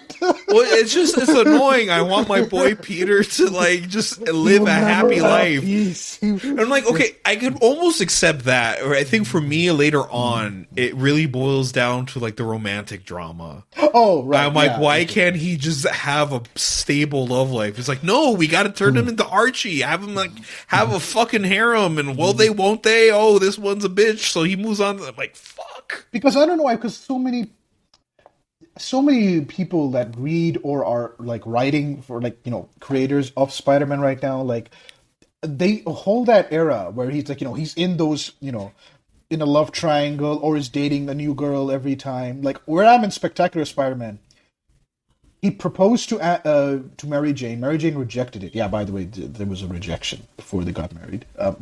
Okay. He's gonna date another girl that like. In Spectacular, they're going to explain it. In Amazing Spider-Man, it just happens. And my God, he treats this girl so horribly. The girl even like starts blaming herself. And I'm like, no, lady, you did nothing wrong. Peter just doesn't care about you, but you're in a relationship for some reason. Yeah, it's just I don't know. It's always weird because like when Peter's an asshole, it seems like it comes out of nowhere. I'm like, oh, buddy, well, look, where did this come from? Oh, it happens. He has a lot of rage issues. Like at the beginning, at least he does. Yeah. Oh, by the way, that cover to Amazing Spider-Man 15, that's by Jack Kirby. So that's like one of the few times Jack Kirby drew Spider-Man. Ah, nice. Yeah, Jack Kirby's art I love. So like if you ever read like 60s Fantastic Four, that's my jam. I'm like, oh, Jack Kirby art, ooh, give it to me. See, I've been curious about Fantastic Four because like they've always seemed kind of lame to me. I don't know why. I always thought them cool. I don't know. Maybe it's because like my first proper experience with them was like the live action movie. Oh, right, yeah. Which that's not doing anyone favors. Yeah. Like, I don't know. Like, I feel like the concept I should like because it's like a superhero family kind of thing. Mm-hmm. I didn't care about them much either, but after reading Stan Lee and Jack Kirby's like Fantastic Four run, I'm like, oh my god, they're awesome. I love the Thing. The Thing is my favorite character. Yeah, Thing seems like a character I would get behind. I mean, he's the only one out of all of the West who had his own solo series. So, oh, really? Yeah. Oh, okay. there's an omnibus for the thing. And he also had another series where he teamed up with other Marvel heroes called Marvel 2-in-1. So, like, yeah, he had two separate, like, you could say, starring thing series. Yeah. Well, I mean, I guess he has like the most iconic line. Oh, yeah. It's clobbering time. There's also, he has so many catchphrases if you actually read the comic. It's clobber time. He mentions his aunt a lot, like Aunt Petunia. And then, like, there's this group of kids that prank him a lot on Yancey Street that he fucking hates. And, of course, the main thing, he hates how he looks, and he wants to turn to human, but, like... See, I feel like eventually I would just own it. Oh, no! See, it goes to that point, but then a new writer's like, no, he must feel ugly again. And, that's the downside of comics, you know. Well, Marvel and DC specifically. The bigger superhero comics, not so much like all comics. Cause, you got like stories that are just like one creator. And it's like Batman like learns a lesson about like, hey, maybe being super paranoid and like keeping everybody at distance is not a great thing. I should like trust people more. He learns that lesson. Guess what he does next? Paranoid, secret plans, keeping secrets from everybody, keeping everybody at distance thing. I'm like, of course, Batman. Yeah, like it seems like being a comic book character is just like endless suffering. Oh, it is. You're a superhero. You're going to constantly have conflict. You're never going to have peace. Unless the book ends, and then maybe... See, that's why maybe as a manga fan, I'm like, eventually, you know, he defeats the bad guy, and then he marries his childhood friend, and they just live peacefully in a village by the mountains. To be fair, you can stop at any time, and that's your ending. Like, that is true, I guess. Yeah. I guess that's also a beauty of comics. You just make your own story in a way by just weaving a bunch of shit together. Yeah, you make your own headcanon. You just like read the stories and then you're like, okay, this is like Life Story could be wherever the ending of Life Story could be the ending. I'm sure it's a happy ending. I'm sure. Oh really? Oh my god! I thought it's better. It's bittersweet. Okay, all right. Which I feel is like the unfortunate truth for Spider-Man. It's never sweet. It's bittersweet. Oh, I'm like, man, I just want Peter to be a happy Spider-Man, you know, settle down, have kids, but like Marvel is like, nah, that'll never happen. I'm like, we've teased it so many times. That's how they get you. It's like, will Peter be happy? No. Will Peter be happy? Fuck no. like, damn it. I guess it's better to be like a lesser popular superhero. I mean, Daredevil fits that role perfectly, where he's popular, but he's lesser popular, and so. But isn't he always like constantly suffering? Yeah, he's also constantly suffering. Yeah, I haven't read any Daredevil myself yet, but every other comic book fan I've talked to who reads, what superhero is not constantly suffering? Is like Superman Flash okay? Is pretty happy. He struggles, but he's pretty Wasn't happy. he framed to be a murderer at one point in DC or something like that? He was, but he got... okay, again. Oh, that was Wally, though. Which Flash are you talking about? No, both have had that happen. Oh, okay. Both Barry Allen and Wally West have had that. Wally West, he gets out of it, and he realizes it was all the machinations of a villain by the name of Abracadabra. Oh. Yeah, he's a villain from the future who uses future technology to do... I always love that. I use future technology and it's just a superpower. I'm like, oh. He genuinely believes he's doing magic, but everybody can see like you're just using future technology shit. But he's like such a showman. Like he has like, you know, an outfit and everything. And he's like, I'm doing the magic. And then Wally's like, you're not. You're cheating your way out. It's like, no, I am doing the magic. Abracadabra. And like, bro, that guy becomes a psychopath, and like, I don't know how Mark Waid like really like makes him like terrifying. Yeah, I guess it would be good to like switch over to more DC because I know you've been reading that. I promise everyone listening, if we do have time, we'll switch over to an anime manga topic next. Oh god, really? So I've been reading DC. So yeah, Shaheen leans more Marvel. I lean more DC. I've been reading Flash, and it is so good. The arc that I was reading was Terminal Velocity, where Wally West discovers the Speed Force. Speed Force was created in the 90s, by the way. I thought it was made way back in the day, but like... Yeah, which is still interesting. I mean, I guess it seems like a lot of the modern DC stuff, I mean, like, the more influential DC stuff is like Not as old as I thought, because like the Speed Force and then like See, the here's the thing. rings for Okay, Green Lantern, like so that's a they're recent very. So thing. I think yeah. So the rings for like all the different colors, those were made in the 2000s. It's very recent. It's not old at all. Like it was just pretty much green, one yellow ring that Sinestro had, and then after that nothing. But then in the 2000s, yeah, it's like that's when the colors thing started. But like yeah, so for DC, it's a different from because in Marvel everybody like cares about what happened in the 60s onwards.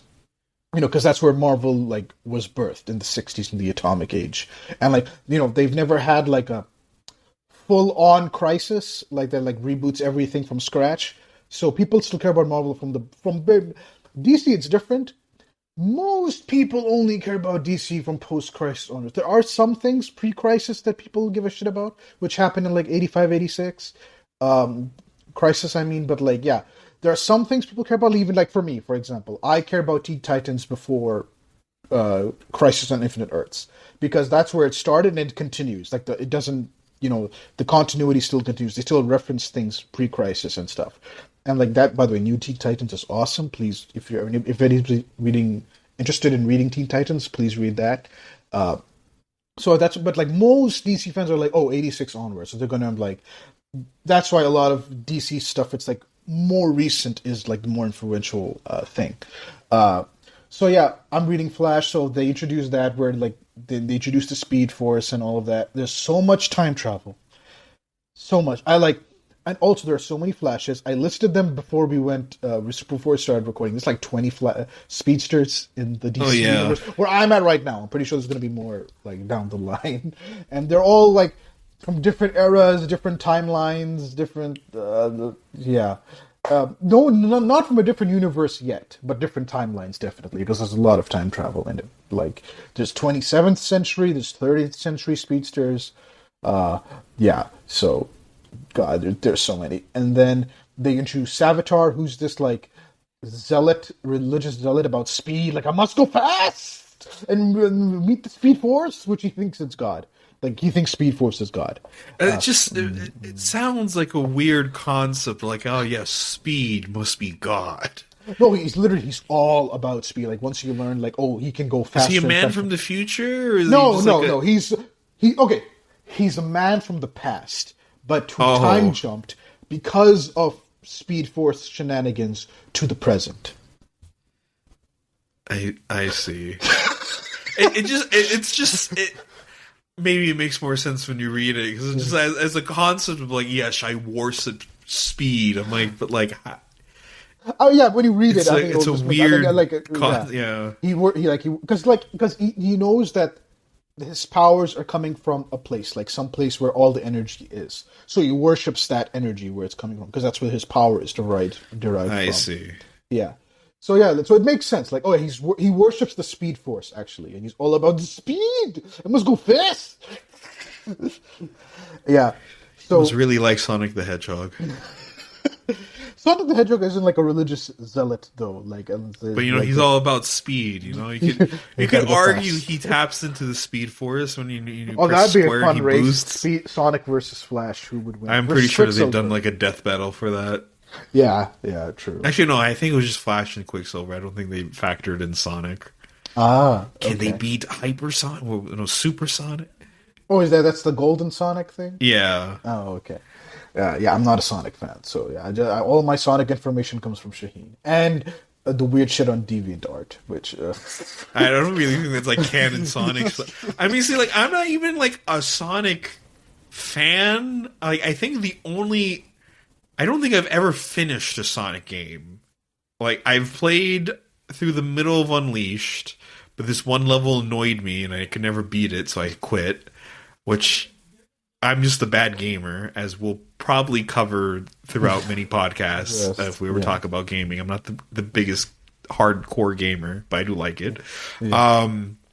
Then Sonic Adventure 2, which is like, the big Sonic game. Mm-hmm. I loved all the Sonic stages, but any stage that involved like Tails or Knuckles and Eggman and Rouge, fuck them. Did not like them.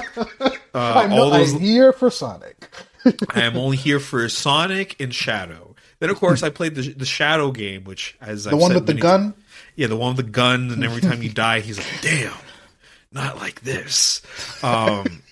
Which is a game that I thought was so cool and edgy. I had to lock the door anytime I played it because, like, I thought it was just too cool for me. When I was 10 years old, because I was like the way I was raised, like I think I didn't say stupid or shut up until I was like probably like 14.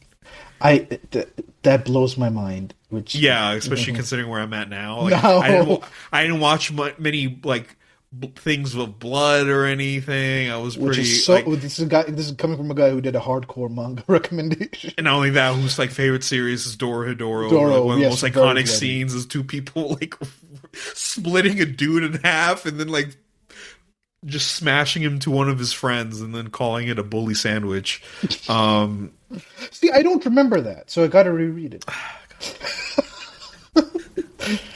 It's torture.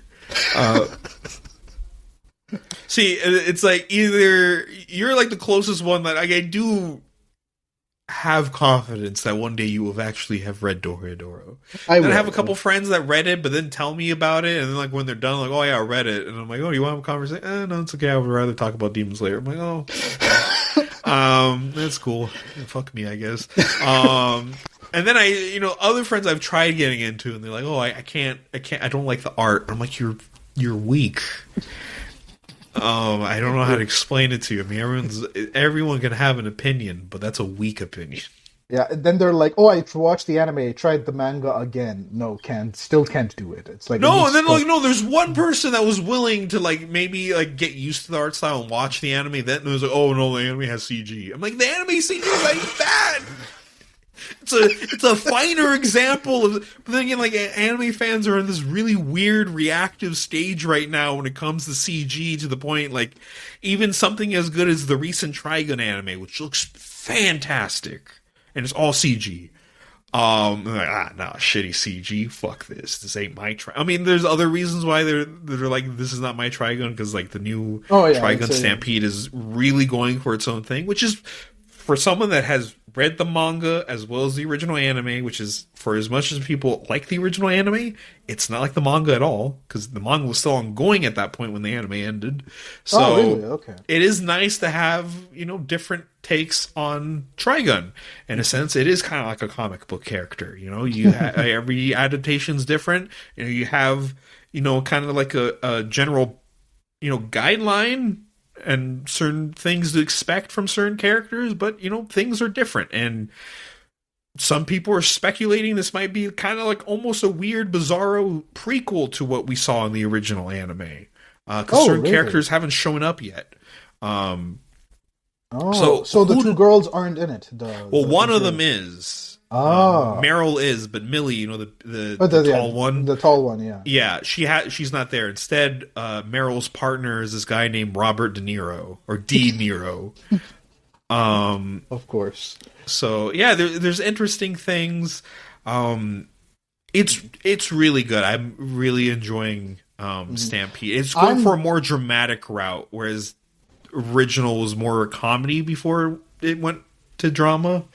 Yeah, I'm still haven't finished it yet. I'm currently watching the original Trigun, and it's awesome. I didn't like it when I first watched it way back in uni, because so I was like, I want a badass like anime, just a show about a badass who just does badass things. Should have gone for Golgo. I don't know why I picked Trigun. Oh yeah, because he looks cool. Yeah, that's why. Yeah, I mean, like Vash's design is so cool, which is why that was my main thing with Stampede. I'm like, they fucked up his design. Like, they ruined his hair. His jacket's not right. The glasses are too big now. It was cool when they're small. What the fuck did they do with the robot arm? I'm like, oh no, this is not my Trigun. Fuck it.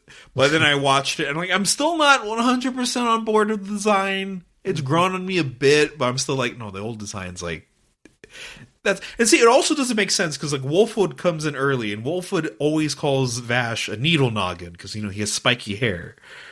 Mm-hmm.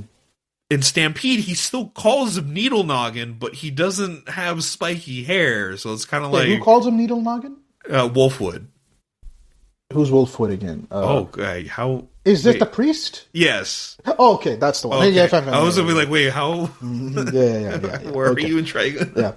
Yeah. The fake priest maybe. I like the mystery in like Trigon, like who Vash is. Oh, see, in Stampede, like a lot of that is just like, nope, he's this, he's that. Like, oh, really? Okay. Yeah. In Trigon, they really don't tell you everything. They really just want just experience the characters. Right. Will give you hints to some stuff. I think with Stampede, it's like I think most people know this, so like we're just going to like review all that up front, so everyone's on the same page and continue. Oh, okay. All right.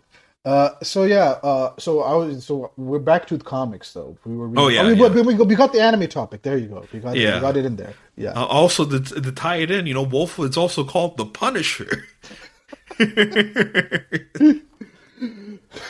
Jeez. No, I was kind of like dying because like they kept on calling him the Punisher. I'm like, stop! I can't. Why keep on thinking someone like, oh, Wolfwood, the Punisher? I'm like, stop. My Western brain only thinks of one thing. Yeah, I'm thinking of like Frank Castle, not Nicholas D. Wolfwood. Yeah. So I was reading Power of Shazam, which is the '90s Shazam series. There's not a lot of Shazam books, which like really disappointed me. Which I know it also disappointed you because you love Shazam because of the movie. Yeah, like the movie is like one of the few DC movies I like, and like I feel like the concept of his character, given how popular Ben 10 was, I'm surprised DC never capitalized on it and like made an animated show. It's like of course they're going to make Batman every year. There are many YouTube videos about this. He's not a DC original character. They bought him from another company, so I don't know. And also they have Superman already, so I guess I don't know why. But he's different. Oh, by the way, this blew my mind when I found this out. You know the whole thing that it's a child in a man's body thing, right? That didn't happen until post-crisis. Oh. Before that, in the golden age, and so like the old, like the 40s, 50s, 60s, he used to transform into a man, but I just have a completely different, like, adult personality because he has, the wisdom of Solomon and shit. Now he still has a child's mind, like when he's flying through the air, he's like, "Oh man, I'm going to be late for school," and stuff like that.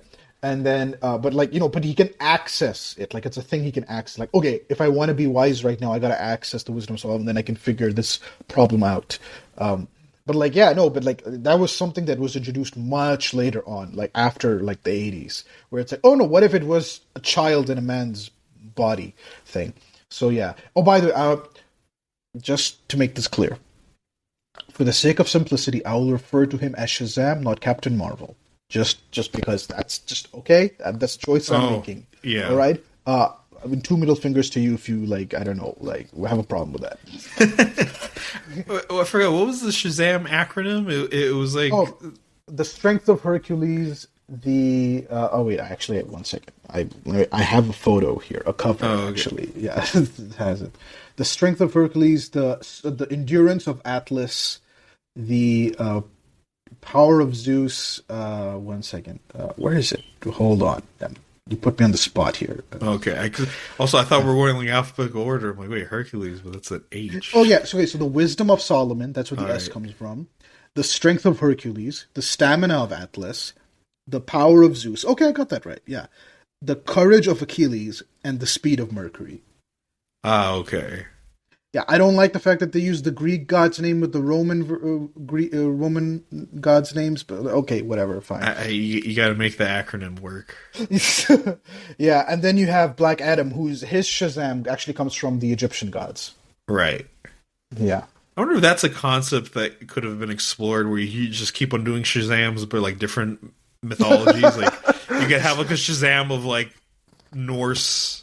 Then again, I'm not sure how many Norse gods have like S, A, and Z. I mean, you could. I don't know. You can't use Thor. But Thor is T. Yeah. You have to be like Tazam. I mean, you could make it a la Kazam, I guess, or something like that. Yeah, this still doesn't have T though. True. You can't do Loki. Like, the trickery of Loki. I guess you can get creative. It doesn't have to. You'll have to make a completely different acronym for like different letters, but like yeah, but like Shazam, just like I don't know, rolls off the tongue. Shazam, and like sounds powerful. Yeah.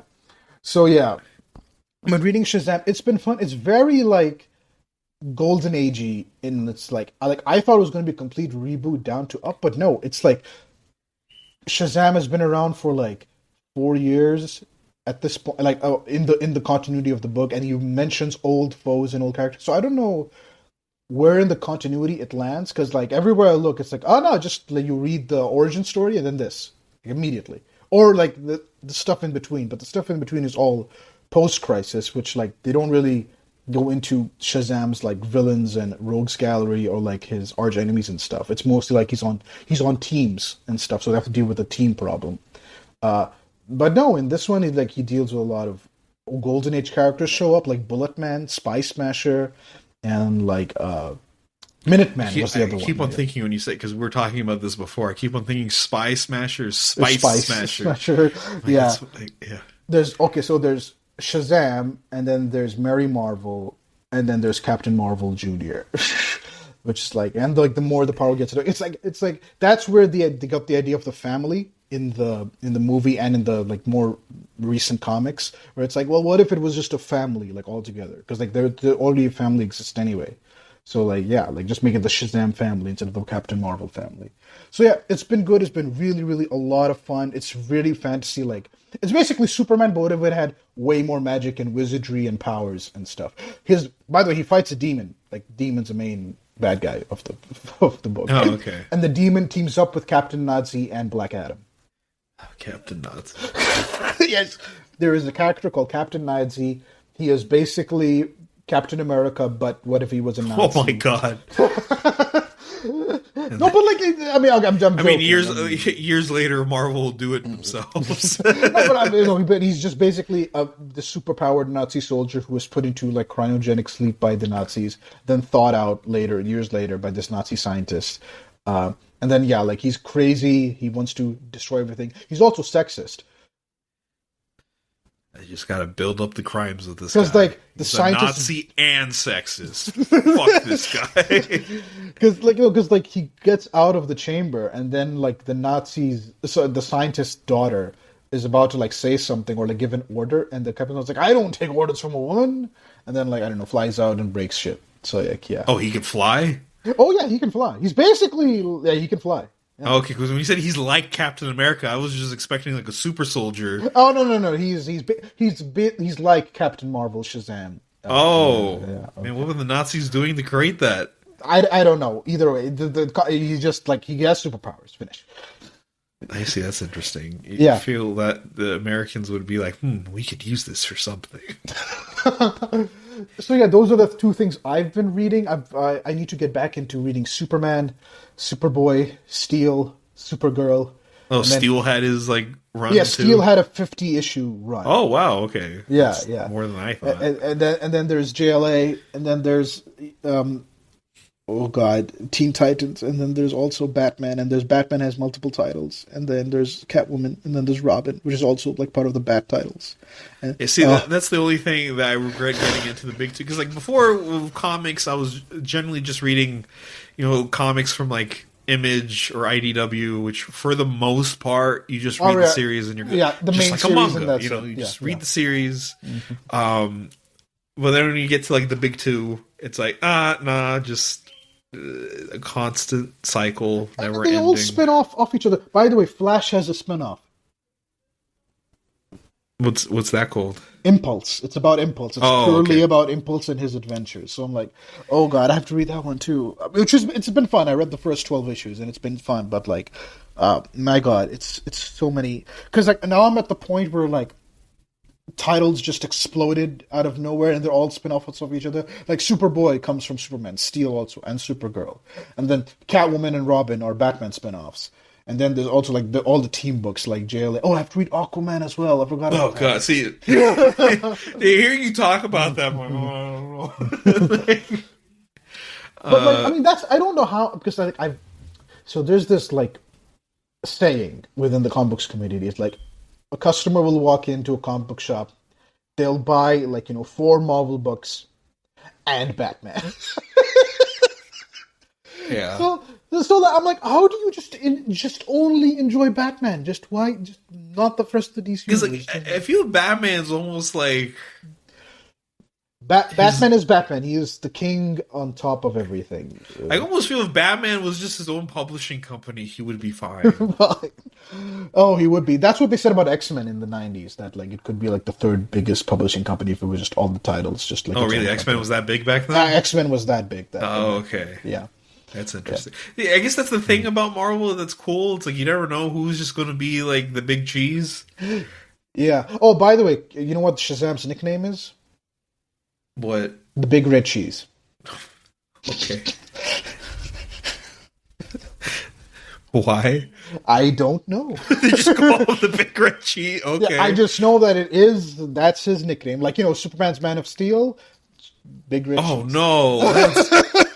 Dude, if I was Shazam, I'd start sparking people. First, I thought it was only like like fans call him or creators call him the Big Red Cheese, but no, people in the book like itself, like a policeman's like, "Oh, look, son, it's the Big Red Cheese," and he's like flying through the air.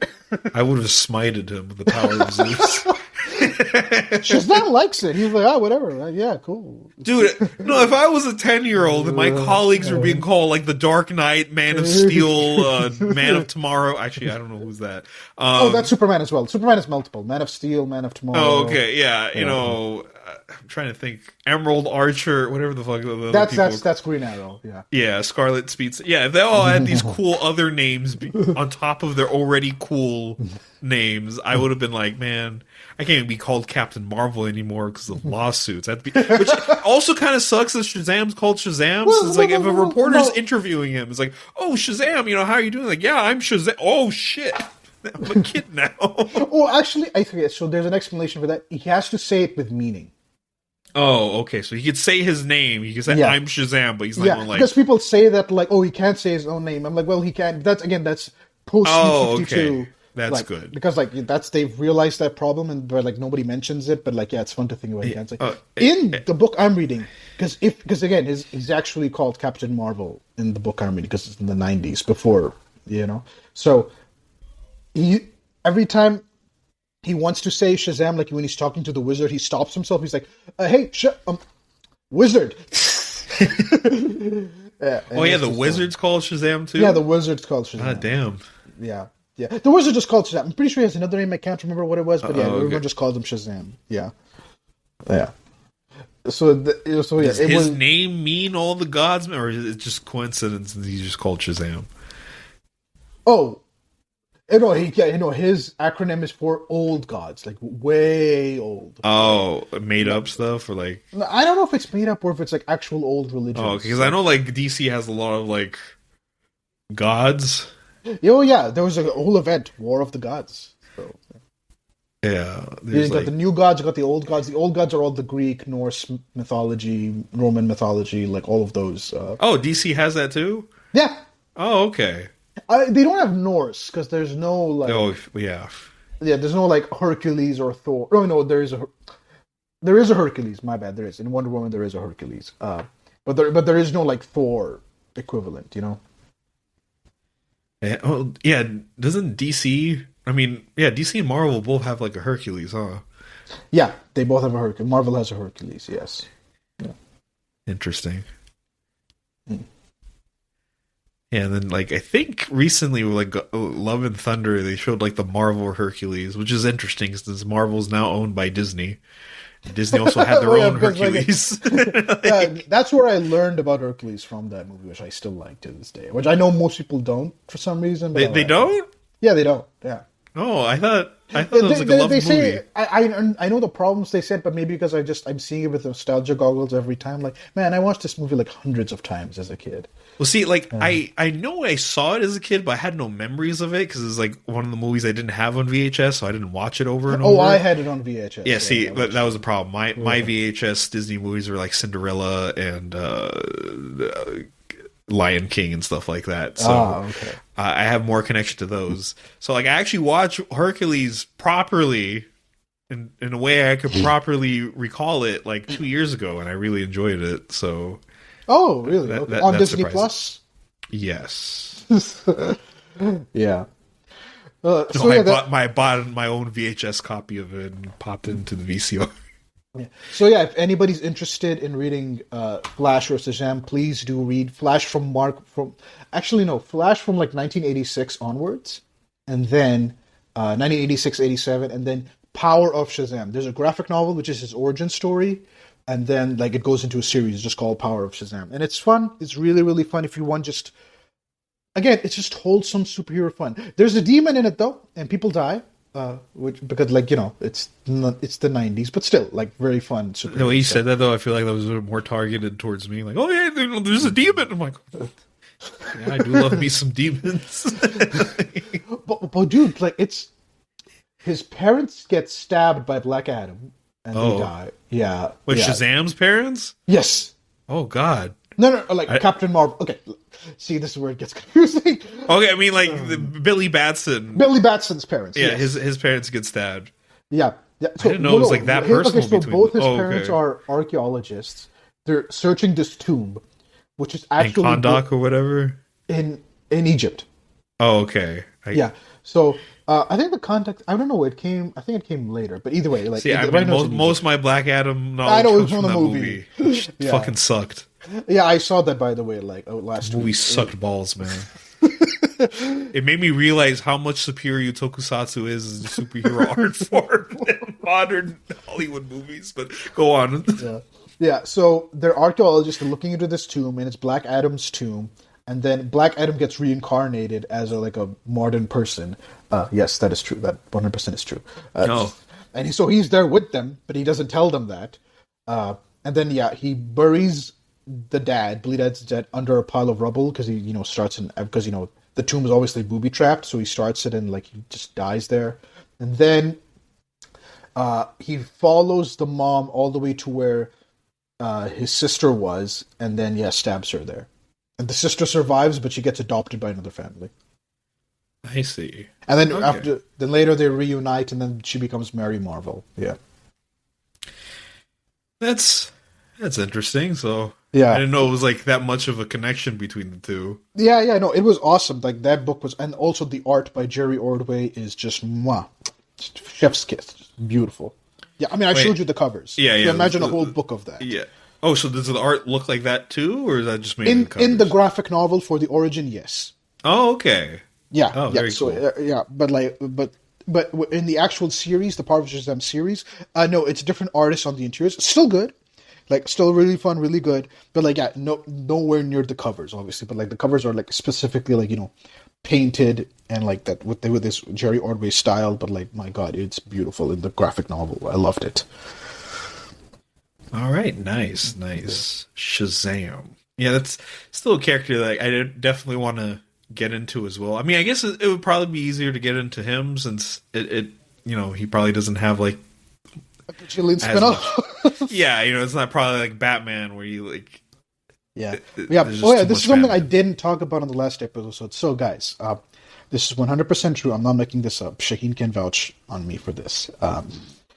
So, remember we talked about, the things that, manga and comics could learn from each other? One thing that comics could learn is that, maybe not everything needs to have multiple spin-off series. Or just multiple titles in general. Because Superman has Superman, the main book, Action Comics, Superman, the Man of Steel, Adventures of Superman, and Superman, Man of Tomorrow sometimes, if there's a fifth week in a month. That's 5 titles. And wait, all if there's canon. a fifth week in a month? How often does that happen? What? There was 13 issues, so I must have happened I don't know, very rarely. So but was it enough. just someone with a calendar oh, this month has 5 weeks? Yeah, we got yeah. What the fuck? What? Yeah. Superman, Man of Tomorrow was that. Who made that? That's wacky. What? Yeah. It was but basically Superman was a weekly book by that point. Every week there would be a Superman title on the show for you to buy. Yeah. All right. That's Batman had Batman, the main book, Detective Comics, Legends of the Dark Knight, which is an anthology one, which is separate but still. Shadow of the Bat, and then you had Batman Chronicles, you had Robin, and then you had Nightwing, you had Catwoman, which is you had ancillary Batman characters have their own. You basically had the entirety of Gotham on lock. Gordon had a book.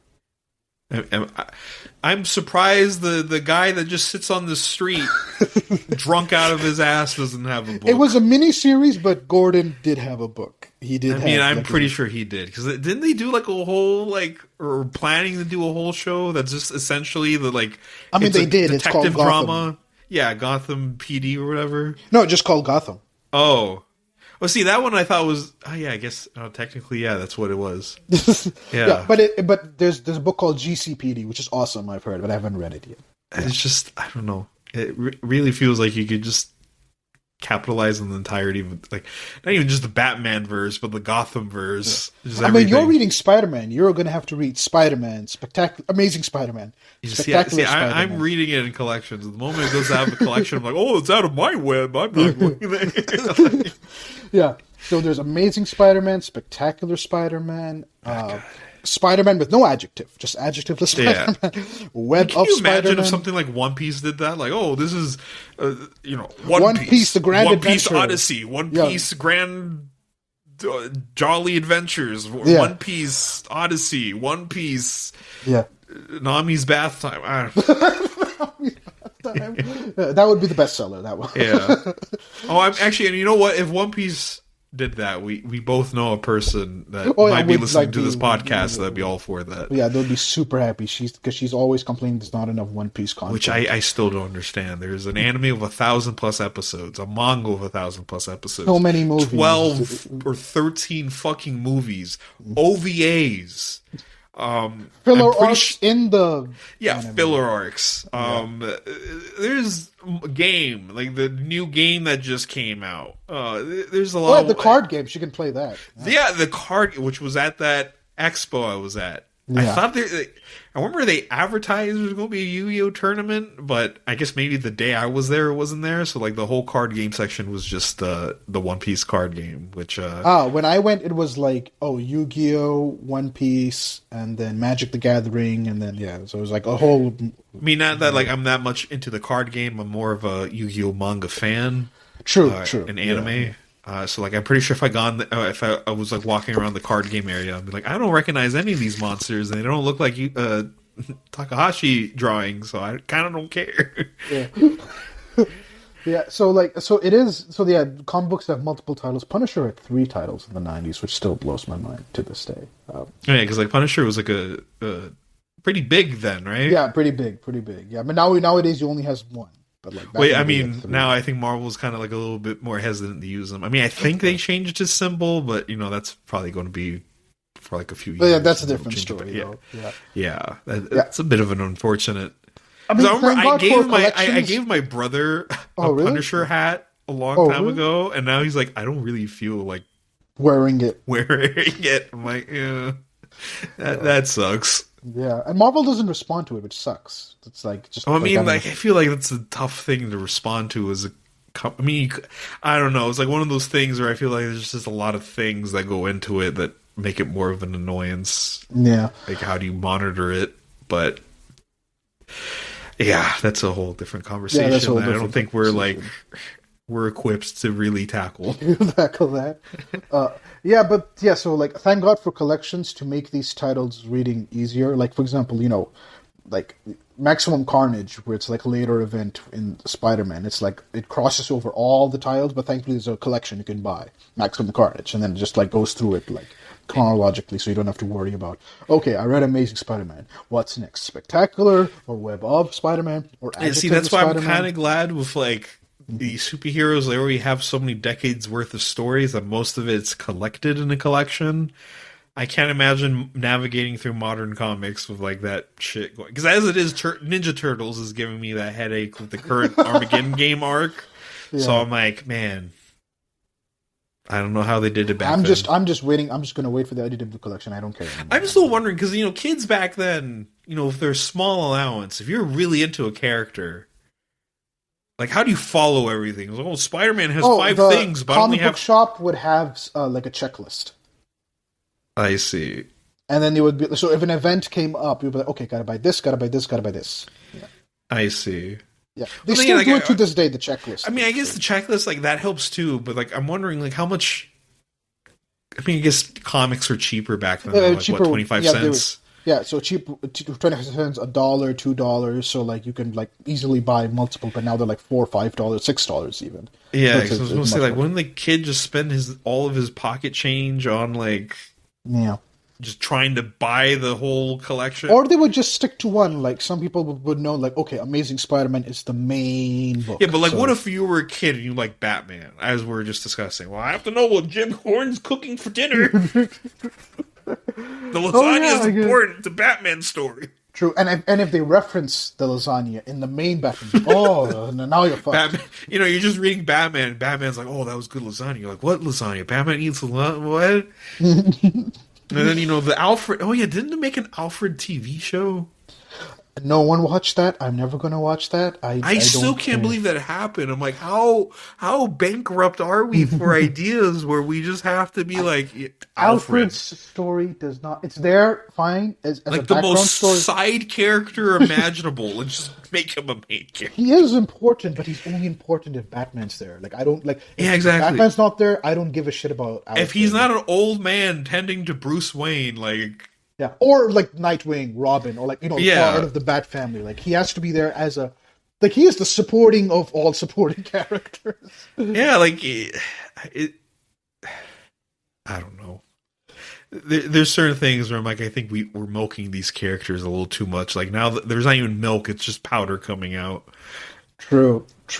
Yeah. Do you feel like that's happening with anime though, with Boruto and Dragon Ball Super and? It's hard to tell right now because Dragon Ball. Like, okay, for Dragon Ball, we had GT and we had Super. GT, since it's not canon, but Super is. Yeah. So it's kind of hard to tell because there are still stories to tell in this world. They have expanded the world. Now, of course, does it ever hit the highs as, Toriyama Dragon Ball? For me personally, no. But there still are things where, like, every time I think I'm done with it, they kind of drag me back in. I really did like the superhero movie. But that movie was very, like, laser targeted to me. It was a Gohan Piccolo centric movie. I'm a big fan of those two. They both get cool transformation. Well, debatably cool transformations. It was tokusatsu hero inspired. The main villains were not really villains, but the new characters that they introduced in that movie were heavily inspired by like Shitaro Ishinomori. One of the villains later on in the movie is basically Shin Godzilla, so it was like very laser targeted to me. And then obviously right now the manga is kind of doing its own version of it, and it's focusing on an older Trunks and Goten, which is cool too. So I can't really speak much for Boruto because I've never been like the biggest Naruto fan. I've enjoyed it, but like not an like I like part 1 Naruto. Part 2 is when it kind of lost me. I read it till the end. Yeah, but once I got to Shippuden, I was kind of like, eh. And then by the time Boruto arrived, I'm like, But I mean, like the animation looks cool. Apparently, Sasuke fights a Velociraptor. What? Yeah. I think if you type that in, like Sasuke versus Dinosaur, he I think fights a ninja Velociraptor. I'm not sure about that. I remember Manga Plus popped up with a notification, be like Sasuke fights dinosaurs. I'm like, what? Okay, I didn't know that. Very close to making me like get into Boruto, but I'm like, restrain yourself, Shaheen. I mean, if you want to read Dinosaurs, read Dinosaur Sanctuary, the manga. Volume 2 is going to come out like in 2 weeks. Oh, yeah, see, I wanted to read that manga, but I'm like, I know it's going to be serious. I'm going to read it, and I'm going to be like, oh, I can't wait for the next volume. I'm going to have to wait for it to come out. Yeah, kind of like Kaiju Girl Caramelize. When is the next volume coming out? Do you have any idea? I know the last one came out, I want to say in September. So the next one, I would imagine, should be coming out sometime in the summer. Yeah, so that's the one thing that sucks. So, like, it takes time for these mangas, but like every time they come out, it's like golden. Man, when I was reading Dinosaur Sanctuary, I'm like, this is what Jurassic World should have been. Dude, it's still. I was talking to who was I talking to? I was talking to Anime Hero, and it still blows my mind how much they fumbled Jurassic World. They had it set up. It was queued up perfectly, and they still and like I'm the type of weirdo where I would have been like some of the direction they were going with making new dinosaurs. I know a lot of people thought that was kind of BS, but it's like the inner 5-year-old in my brain, like, yo, they could just combine dinosaurs and you could probably fuse dino DNA with like modern animals and create some weird fucking monster. I was fine with it. I was fine with it once with the Indominus Rex. After that, I'm like Indoraptor. Okay, wait. See, Indoraptor, I feel was like a bit of a step down, especially it wasn't like a super cool design. But I feel if they really, because especially now they're introducing cloning. So, like, now there's all this genetic shit. So, like, if they did, like, that old concept artwork of, like, the dino the people... cryptozoology, combine this, and then we get Yeah, this. no, because, like, there was apparently, I remember way back when I was, you like, can do that in the school. game. In the Jurassic World game, you can do that. You could combine humans with dinosaurs? No, not humans. Just different dinosaur species together. Like, you can make hybrids and then, like... Okay. Yeah, so, you know, that... No, so in this, like, I remember there was, like, old artwork that got revealed, like, back in the early 2010s, I think. Which hurts thinking how far back that was. 12 years ago. Oh... No, anyways. 13. We're in 2023. Oh, no, please stop. Stop. My back hurts thinking about it. No, where was I going with this? Yeah, so, like, they were, like, fusing, like, human, dinosaur, and dog DNA together to make, like, these super monster soldiers. And, like, the artwork looked really cool. A lot of people were saying, oh, this is dumb. I'm like, you guys are idiots. That's, like, the coolest fucking thing in the planet. Holy shit. They never did that in Jurassic World. And then apparently in Domination, when, like, dinosaurs are starting to come into, like, you know, out of, like, the Dino Island and into the real world and kind of integrating and kind of, like... that, they didn't do shit with that concept. That is such an amazing concept for a movie. How do you fuck that up and be like, nah, bugs? That, they did it for one thing where, like, the construction workers used that, the flame thing, and then, like, to lead the dinosaur away from the construction site. I'm like, okay, that's one. People using the Triceratops as, like, cows, basically, for their farms. I'm like, okay, that's two. You did two things. That underground market of dinosaurs. That felt, I'm like, really? Okay, I understand that for small dinosaurs, but, like, big-ass dinosaurs, how do you, like, sneak that around?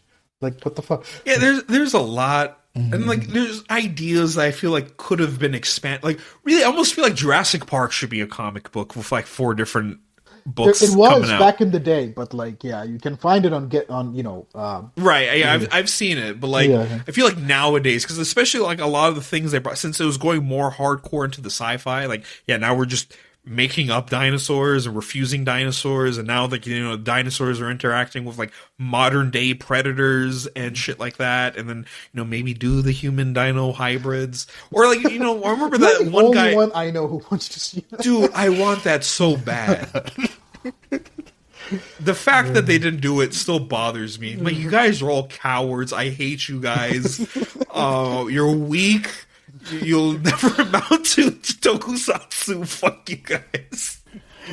Oh, God. No, like, there was this game I used to play as a kid called, like, Nanosaur, which I thought is where they were trying to go in, like, the first Jurassic World, where, like, that one guy's like, oh, no, we gotta train the raptors for the military.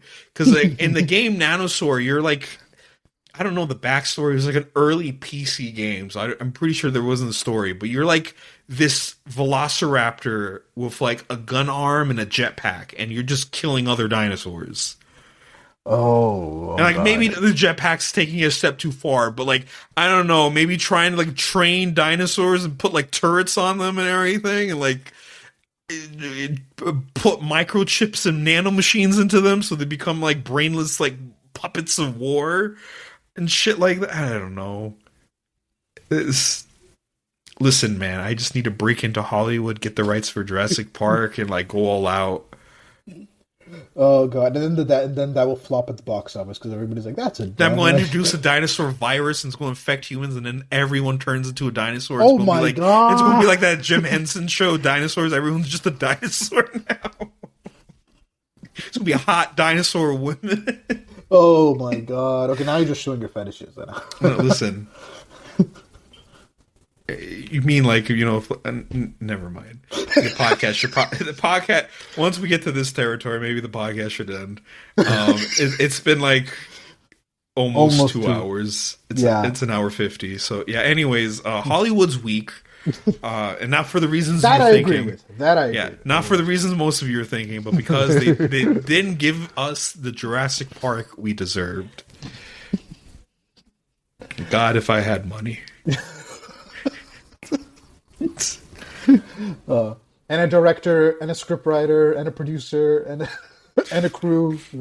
Dude, practical effects, bring in that shit. Maybe bring in the Ice Age creatures into us, and now we go beyond Jurassic Park. Now we're just prehistoric park. Okay, now you're just going to make mammoths and... fucking have like a fucking Cro-Magnon mutant guy fight against a half-human, half-velociraptor guy, and they just start beating each other up. I think you just want a game where you can mix humans and animals and see what happens and then have them fight. Dude, I'm telling you, it's because of that. There's this Kong cartoon. I think we talked about it. I think you're the only other person that knows about it. You're the only other person I've ever talked to that knows about random CDs of it for some reason. Dude, I've talked to so many people. I remember I saw it on TV growing up as a kid, but none of my American friends know about this cartoon. So this is why we're podcast buddies.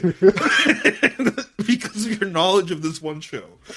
So if we ever get remember anything about it. The only thing that confused me was why. Just the fact that you know about it. Because I've talked to people about this, and they're looking at me like I'm making up, like I'm pitching them a King Kong show. I'm like, no. So this King Kong show where like they have these devices, and like the main character could kind of like shoot his consciousness into Kong. And they'll fight like monsters of the week, and the bad guys would have like the same device, but they could shoot it at any animal, and they'll morph that animal into a giant monster version of that animal, and then they'll go fight King Kong. And to me, as a kid, that was like the coolest shit imaginable. I haven't seen the show. I probably should, and like try to compare it, see if it actually lived up to that hype. But like, you should watch the Godzilla animated series because I do owe myself to that because I do like the American Zilla design. Same. I think we're the only two that do like the American Zilla design. I know as a kid, I liked the the baby Godzilla scenes, even though I didn't like the fact that Godzilla was laying eggs.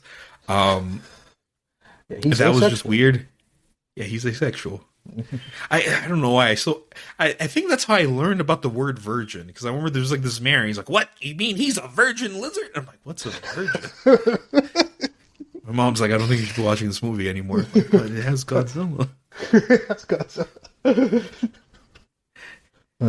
Yeah. I mean, that movie was engineered to capitalize off of Jurassic Park, because that was the whole baby scene, which is probably why I liked it. That was all supposed to be like the Velociraptors. Yeah. There's a movie coming out called 65, where it's... Yeah, I really want to see that. I hope it's good. I hope it's good. We're probably not going to get dinosaur people, but like... Are we going to get dinosaur people? I don't know. If it does, it's peak cinema. I don't think so. I think it's just dinosaurs. I don't think we're going to. But if Adam Driver starts getting a little freaky with Velociraptor. I think we'll... I swear, I don't think we'll ever get dinosaur people for it. At least not in Hollywood. Maybe some cartoon or comic book at some point, but not Hollywood. Like, okay, it doesn't have to be a dinosaur human hybrid, but like I remember there's like about this, but the audience doesn't know about this. I'm going to explain. I'm going to rush through this really fast because we should probably end this soon. Mm-hmm. But I was really into speculative zoology, and there was like this theory, which is basically like scientific fan fiction. Billiam has a really good video on it, and there's dozens of great channels like Curious Archives that go into this kind of stuff. But there was like a lot of theories that there's this one dinosaur, I forgot its name, that had like a brain capacity of a human, and people speculated if this dinosaur didn't go extinct, if it continued evolving, it would have reached human-like intelligence. And of course, a lot of people tried making that, so they made dinosaur people. And of course, some scientists are like, it's foolish of us humans to think a dinosaur is going to grow to be human shaped instead of like, adapting to be like a different shape. Because, the human shape is not like peak design. There's better designs out there for being an apex being. But still, I'm like, that's a cool concept. They could have done that Jurassic Park. It's like, what if we made this dinosaur and just evolved the shit out of it? And then we make Get a Robo. There's the dinosaur empire. Shit. That's what I would do. I would evolve this shit so much that it just has to turn into Get a Robo. Dude, I'm a fucking genius. Someone fund me $2 million. So, like, the arc in Ninja Turtles, when they introduced the Triceratons, you were, like, jumping up and down. Yeah, I was like, dude, that's fucking awesome. The whole dude, with Ninja Turtles, every time there's a new mutant, I'm like, yes. Thank God I wasn't a kid in the 80s. I would have probably been the most annoying fucking, mutant, fucking, dude, this one throws up. It's fucking I'm sick. surprised that in Marvel you're not reading X-Men yet. It's just Spider-Man. I do. It's just X-Men doesn't have, like, as important. I also want to get into Hulk. Oh, yeah, that's the other monster, yes. Yeah. Well, he just seems like a cool guy. Okay. You know, he's big, right. he's green, he smashes She-Hulk. Okay, you mean it like that. I thought, like, oh, he's a very well-centered guy, doesn't get angry, you know, very calm, very level-headed Well, I mean, that's part of it, you know? He's a big guy, not just in terms of size, but in emotion. He's vast. Ah, okay. You know, and there's also, you know, my brain, there's multiple forms. You know, he has the fucking Mr. Fix-It, the fucking Maestro, the fucking so it Savage. leads into your monster thing. Of course. Dude, I swear, there needs to be, like, some weird, bizarro alternate universe where it's, like, the Tokusatsu thing, and the fucking Hulk just, like, fucking henshins into other forms. He does, from Bruce Banner to Hulk. Yeah, but, you know, he's not injecting a toy into a belt, being okay, so you need him to, like, stab fix-it mode on. There has to be a jingle and, like, a whole, like, Sailor Moon henshin. You know, he puts in the belt, and the belt just starts running. Smash! Hulk's the strongest there is, and he transforms. You know, or Iron Man would be so cool as a fucking. I mean, 01 was basically Kamen Rider Iron Man, but like still. Oh God. Okay. All right. I think we're. Now we're wrapping it up. Once again, Tokusatsu reigns supreme. The other one's cream. To that. Oh God. After watching the Ultraman Rube movie, like, I was like, damn, this is made on a shoestring budget, but honestly, it's as good as like the Avengers Endgame and stuff. Like, it's just like really good. There's so much heart. It's one of my favorite movies, like it. genuinely one of my favorite movies of all time. That's like one of the few like Ultraman movies I've seen, or like Toku movies, like for a series. Because I normally don't watch the summer movie. Just because it takes forever for the subtitles I don't know. to come out, I'm excited and I just can't for make time for it. I'm like, okay, like when I watch a show, I'm like, okay, where is the movie? I'm like, okay, the movie's after I think because you watch it when it's all over, since I'm watching it like week to week, I don't live in Japan, so I can't just immediately go see the movie. Kind of like by the time the movie gets out, it gets subtitled. I'm like midway through like the current series. I'm like, wait. Oh, true, right, yeah. So yeah, I think that's been for me. But anyways, we'll wrap it up here. As always, this is the Falcon Punchcast. If you have any topics that you want to see us discuss about, whether it be about anime, manga, cartoons, gaming, or monsters. Monsters, I'm always down to talk about some monsters. Dude, I'm even into like mythology. I could talk about Chupacabra forever. Anyways, I'm just So, we'll wrap it up here. You guys have a good time. Peace out wherever you are. And see you guys next episode.